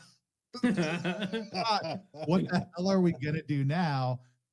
Which the answer is just pull them into whatever. Like, I mean, and it's fun to know like you can still lean on those moments of like, yeah, I'm just gonna break the mirror. I'm gonna rip its leg off its body, right? Like, and those still existing within this context because it is such a violent moment, like anyways, of it still being a part of the social interaction with this thing. And that's such an unique and interesting way to think about things, but it is like it was really truly a thrilling experience and one that felt unfamiliar in an exciting way, right? So like I think that's when I say like it seemed like we did really bad. Like that's what I'm really trying to articulate. Like this was challenging in a way that role-playing games are not a lot of the time, and that's fun. Like that is a big part of the fun of play. So like I'm super thrilled to do another one at some point, and now that we kind of know how we move between the modes, like I think being able to trigger those things, like there's a level of player agency in that. That was my experience with that. I have another meta thought I want to come back to because of some things other people said, but just also as a thing I'm going to use it as my star for you, Yanni, because it's kind of about the design. But Sarah, like it was like, yeah, you sticky fingering everything has become one of my like delightful whatever, like just figuring out how the different characters interact with the world, because like it's the same thing for mine. Like I figured out like who Panos is and what she's about and how she's approaching the world in that lens, like towards the end of the last session, had a week to think about it and like came back in a much clearer vision of what that's all about, because I'm not trying to think about all the system stuff. I'm just gonna be in the character. And that's great, but I've watched you do it with Ido also too, and it's like super fun to just be like there's a level at which it's like I put it in my mouth, like, that is super fun, and I think that's such a great play style for you also too. So I'm really just thrilled that you ended up with the character also too, and like the choices that you're making, and just the directness of like you had like some bro moments earlier with Enoch, and then came back to like bro, like what this time around, which was great. Yeah, already watching Etland pop off, I think was great. But also like, yeah, watching you, like knowing you were between me and the door and giving you the opportunity to be like, I'm gonna go on this fucking mirror place if you want to come with me. and you just still being in that space and going through those paces and like leaving yourself in that place of danger, I think like is such a really interesting choice. And it was really great to see like how you embodied that. And then like what you were popping up on the board, like the choices you were making, like watching you work through that. The investigator class, it feels intimidating because it does feel like there's a lot of weight on you during that moment. So like I really appreciate the way you stepped in and did that, because when I talk about system mastery, like we just had a couple things we chose from each time and had to, you're the one who's having to do it. But I will say, even like here you talk about it, I thought it was a bandito and then it's a hound. But watching that shift because of your play of the card, watching the excitement you had as you personally were having like moments click last time, then watching how that carried into this play like was really, really exciting. And I loved it. Just yeah, everybody's like leaned on like just like you just going in and like and making those hard choices. Just I loved also, but like I do think like it's great to see that like at one point you were like, I actually just don't really actually want to inflict violence on this creature. And I think there's such a tendency to be like, well, I picked a martial class, I picked a fighty class. Like, of course, what I'm going to do is hit things hard. And for you as a player to be like, no, like this character like carries a shield and is more interested in disarming this thing and ending the violence than I am actually inflicting the violence, was a really cool choice to see you just make what seemed like really early on of like, I'm not actually interested in like trying to punch this thing. Like I'm interested in getting this weapon away from it and disarming it. And that was really cool to just see you kind of make that choice. So Yanni, here's the star that I'm going to give you besides complimenting the parts of your design I already have. So before we even knew what really like flipping a card did, like you know, like I did that for the hermit, which immediately shifts the hermit to have affinity with my character. A lot of the feels that I'm pulling into this are entirely rooted in how Panos views Enoch as another version of themselves based on the way the affinity is laid down. And that they are somebody who has a similar motivation, like who sees the world in a similar way, but has made an entirely oppositional choice of I'm just going to sit in one spot, as opposed to being somebody who is now like, I have gone out. And so like, even when I started to get into the, oh, like, what do I want to pull on from this thing? It was like, cool, that's the theme that I should hook onto for how Panos views this and the fear that that would come to mind in this moment about the way they have lived their past and the burdens it has put on others. And it's easy to do in front of a character who has made similar choices or other types of bad choices in the same way. I don't know that one simple mechanical choice that I didn't fully understand but didn't need to has ever hooked me into understanding my character as a reflection of an NPC in the way that that does. And I don't know that I know that there's a game that does that in the way that Ambition is doing that.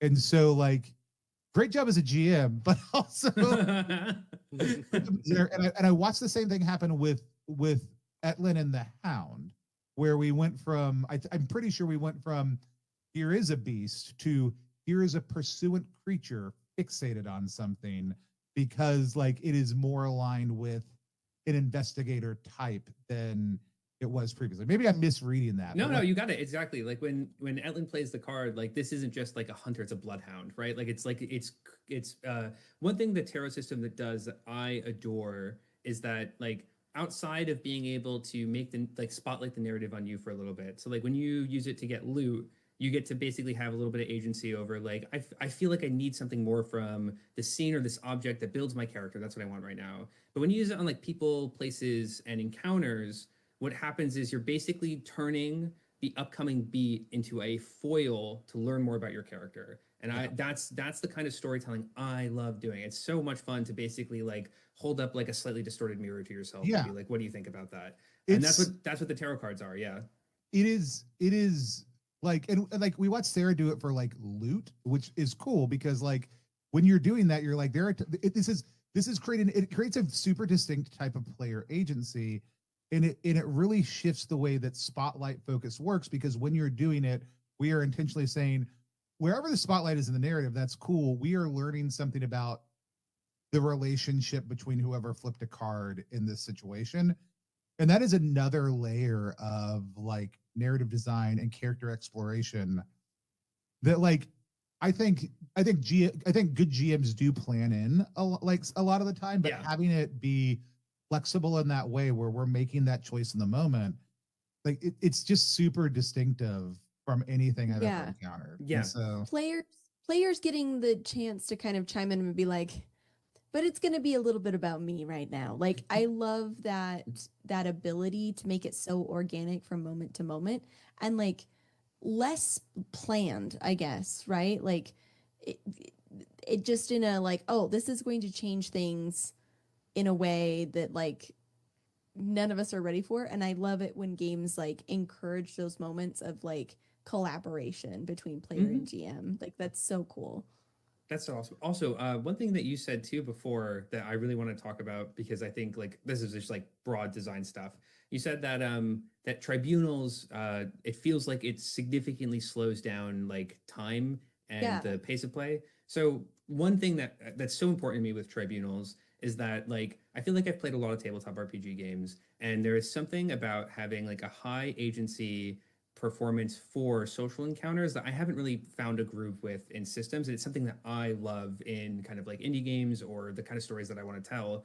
And part of what tribunals are doing, specifically why they're crunchy and turn-based, is because the turns, the like the economy that's happening is allowing you to slow down time for introspection. So the observations are internal to external, and then the dialogues are internal to talking to another person. And what it does is it basically like there's big actions that happen really quickly. So like you can misspeak and the tribunal can go crazy, but then it pauses and you get to really explore an intelligent decision that you want to be doing with like a lot of intention. And that's like Yeah. that's like the core feeling that is so important to how I wanted tribunals to come across and play. Because specifically, like the games it takes inspiration from are like Danganronpa, Paradise Killer, a little bit of Disco Elysium, and like Ace Attorney. And there's always something so, or even like Sherlock Holmes a little bit, but not like the like the stupid Robert Downey Jr. one. I love that movie so much. There's something about the way that like high agency social play in or high agency social stuff in like storytelling slows down time so you can see the process of a character's thoughts as they come to a complicated decision. And tribunals are basically just like I want to encourage and foster that as much as possible, so that when you're against something like the literal conceptual embodiment of a bloodhound that is hunting you to death and it's horrifying and scary, you have like this like even though you're narratively outscoped a ton, you get to express that internal agency in a way that gives you so much more control over the situation while still feeling like there's punchy things happening every single turn, basically. But yeah, I'm really glad Yeah. that you picked up on that because that's like pretty much like the Yeah. entire design goal for what I'm trying to do Yeah. with No, tribunals. and like some of it could have been like the fact that the critter was like the more you hide from it, the more it pulls to you, right? Because what I loved about and I loved the open meta knowledge, right? Once a clock closes, we all know it. And like that that level of transparency and agency made it so much easier to like work together as a team, right? Because once I knew that, it's like, okay, Tony's gone in the mirror. Right now, he's the most interesting piece. If I want to pull attention away, I have to try harder to like do that. And like theoretically, we all could have run in different directions and like kited this thing into oblivion, right? Which is like an option. But like I love the way that it makes it so we can work together where other games is like, well, would you know that you're in a different room? Like boring. Yeah, And like for me, I one of the big things that called out to me, the game Transistor by Supergiant I Games. love Uh, Transistor. Love that game. so okay, so you know like the combat where it like Yes. slows Yes. down and you can like map out your moves and then when you go it just like plays it like ta ta ta ta ta. That's how this felt to me. And to Tony's point, what a wild like turn of like thinking through and like a TTRPG space of like, okay, here are the different things you can do. You're gonna like set it up. You're gonna set up the dominoes. You will tell me if I'm going to like royally screw something up, right? But like I'm doing this as information is flowing in and watching it all kind of play out in that same like it is frozen. everything shifts, it is frozen, everything shifts kind of way that like feels alien, but I loved the way Tony described like it felt like stretching and like stretching a new muscle because it's like and again it's like oh wait like I don't know how to make this buck wild yet but I know that I can once I figure out kind of like how big the dimensions of this are and that's really exciting like and Yeah. especially that it's motivated for role play. You're not it's not combat. You're not, you know, we've done that. That's the encounter. This is something different. And Mm-hmm. like you can solve through like violence, but not the but violence is not the intent. Information is like the thing that you're Yes. after. So like how are you going to like gather that? So again, watching Artie, you doing all of what you were doing was like so cool to like see like, oh no, I'm gonna push, push, push to get all of this stuff. Meanwhile, I'm like, I think I can climb on the roof. You know what I mean? It was Well, really cool. it was interesting because like I totally get where Tony, where you're coming from, where it's like it felt like we didn't do good. And it was like I think a huge part of it was adjusting our brains to this kind of play Yeah. because there was one moment for me particularly where it was like, okay, so if you think about how an encounter like this would go in like D&D, we're all separate players with our own kits. We all have the knowledge that our characters would have. And so we're all acting in a way that's like, supposed to be verisimilitude for that character in the constraints of D&D, which does lead to a lot of like miscommunication between party members, because we don't want to like meta game. And I think that like taking that straight off the table and saying like everyone knows this information immediately changes the game in a way that like I don't think we shifted to like work in that paradigm until much later in the tribunal. The moment for me where it felt like it was like, oh, we've snapped into something different was when I had all those freaking dialogue actions and suddenly I was like, I can't, like, my brain is trying so hard to come up with the next step. And it's like, everyone at the table has the same information as me. And also, it's like, I can choose to, while I'm still taking the spotlight here as a character, as a player, I can share it and say, like, what is the next objective we're looking for? Because I think as the investigator, it could be really easy to like look at all the clocks that other people are working on, and you get to turnabout, and then you just like kind of, sling your finger guns out at everything and just knock all of them down, and kind of it's a big win for you.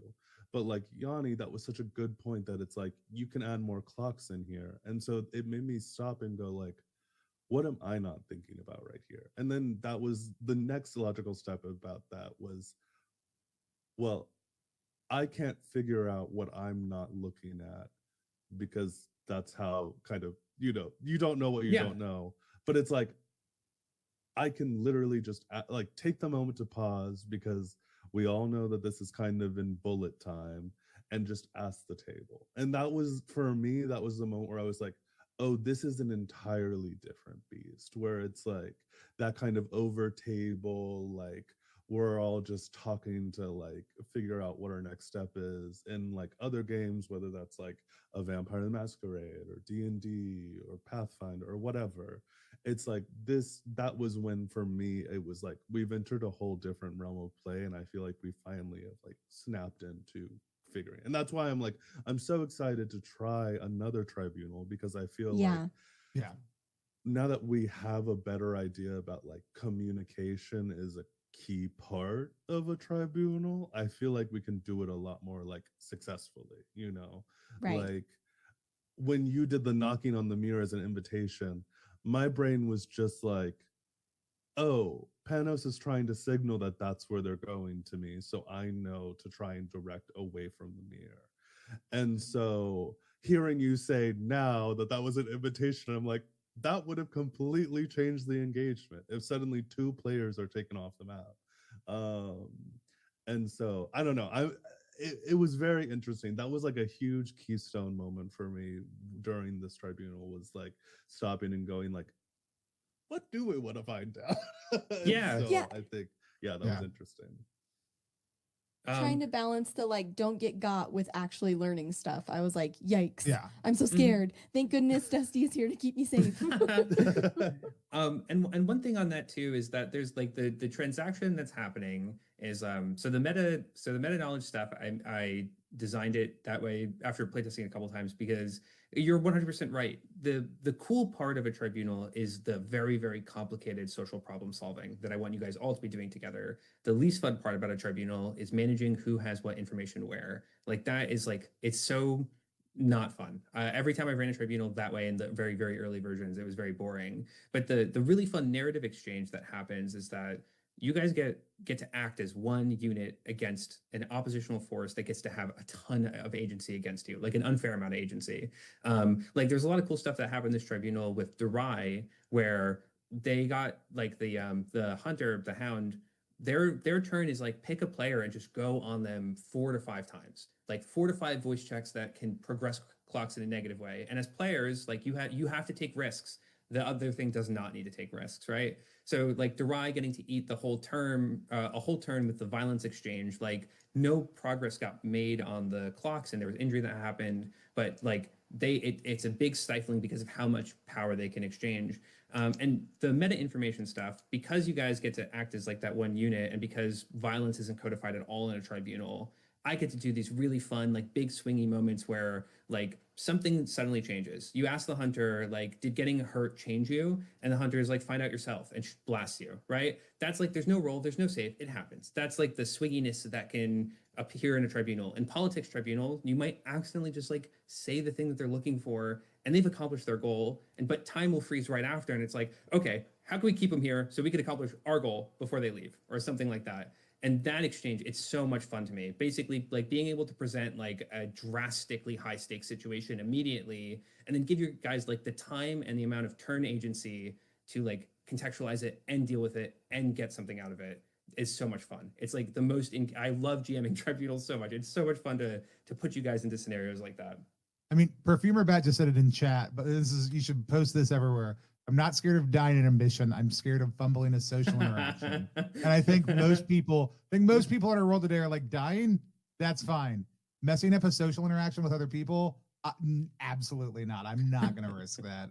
That's a good pull quote right there. Yeah. So, but yeah, excellent. Any final thoughts? Game good. I'm just really enjoying this. Like again, Yeah. I love being able to like look at the characters and lean into kind of as they are defined and get to flesh that out, explore that more. The different levels of play are really fun. And now that we've gone through the round, like I'm excited to get weird about it. Like let's do a really scary thing and just be super weird about it. Love it. Yeah. Awesome. I'm Go ahead.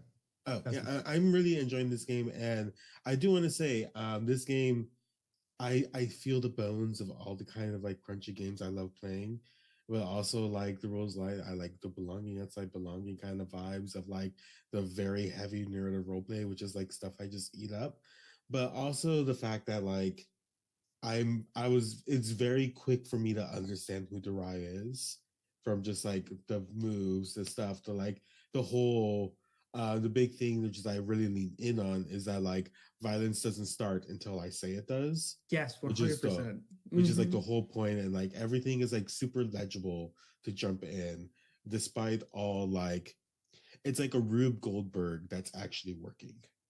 Oh, thank you guys. And so there's no much. cuts. There's no cuts. This isn't an okay go video. There's no cuts.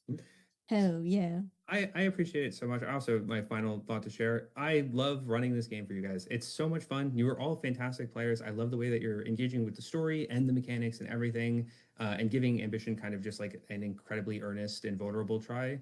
I appreciate that a lot. I could talk about game design with you guys for like hours. There's so much stuff that's being said here that I would love to just like go really far down the rabbit hole on like why these systems are interacting in a certain way or why like all that stuff. You guys are so much fun to talk to. It's like absolutely wonderful. I could keep you here literally all night.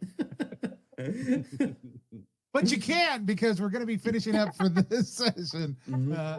Let me access Also, my host wait. voice like Sarah. Oh, go ahead, Artie first. I'm gonna turn and access my host Mhm. voice, and then while Artie. Go back Ambition. It's Oh, on yeah, yeah. GameFound. Oh, yes, We haven't do said it. it at all this stream. TTRPG That's so not linked important. / Go ambition. back Ambition. It's Yeah, wait, actually, on that too, It's right over guys, there. like this last week, since we started playtesting, we have been blowing through a stretch goal like almost every single day. Oh, that's incredible. Our last really big stretch goal, we have like two like additions to the book that are coming up.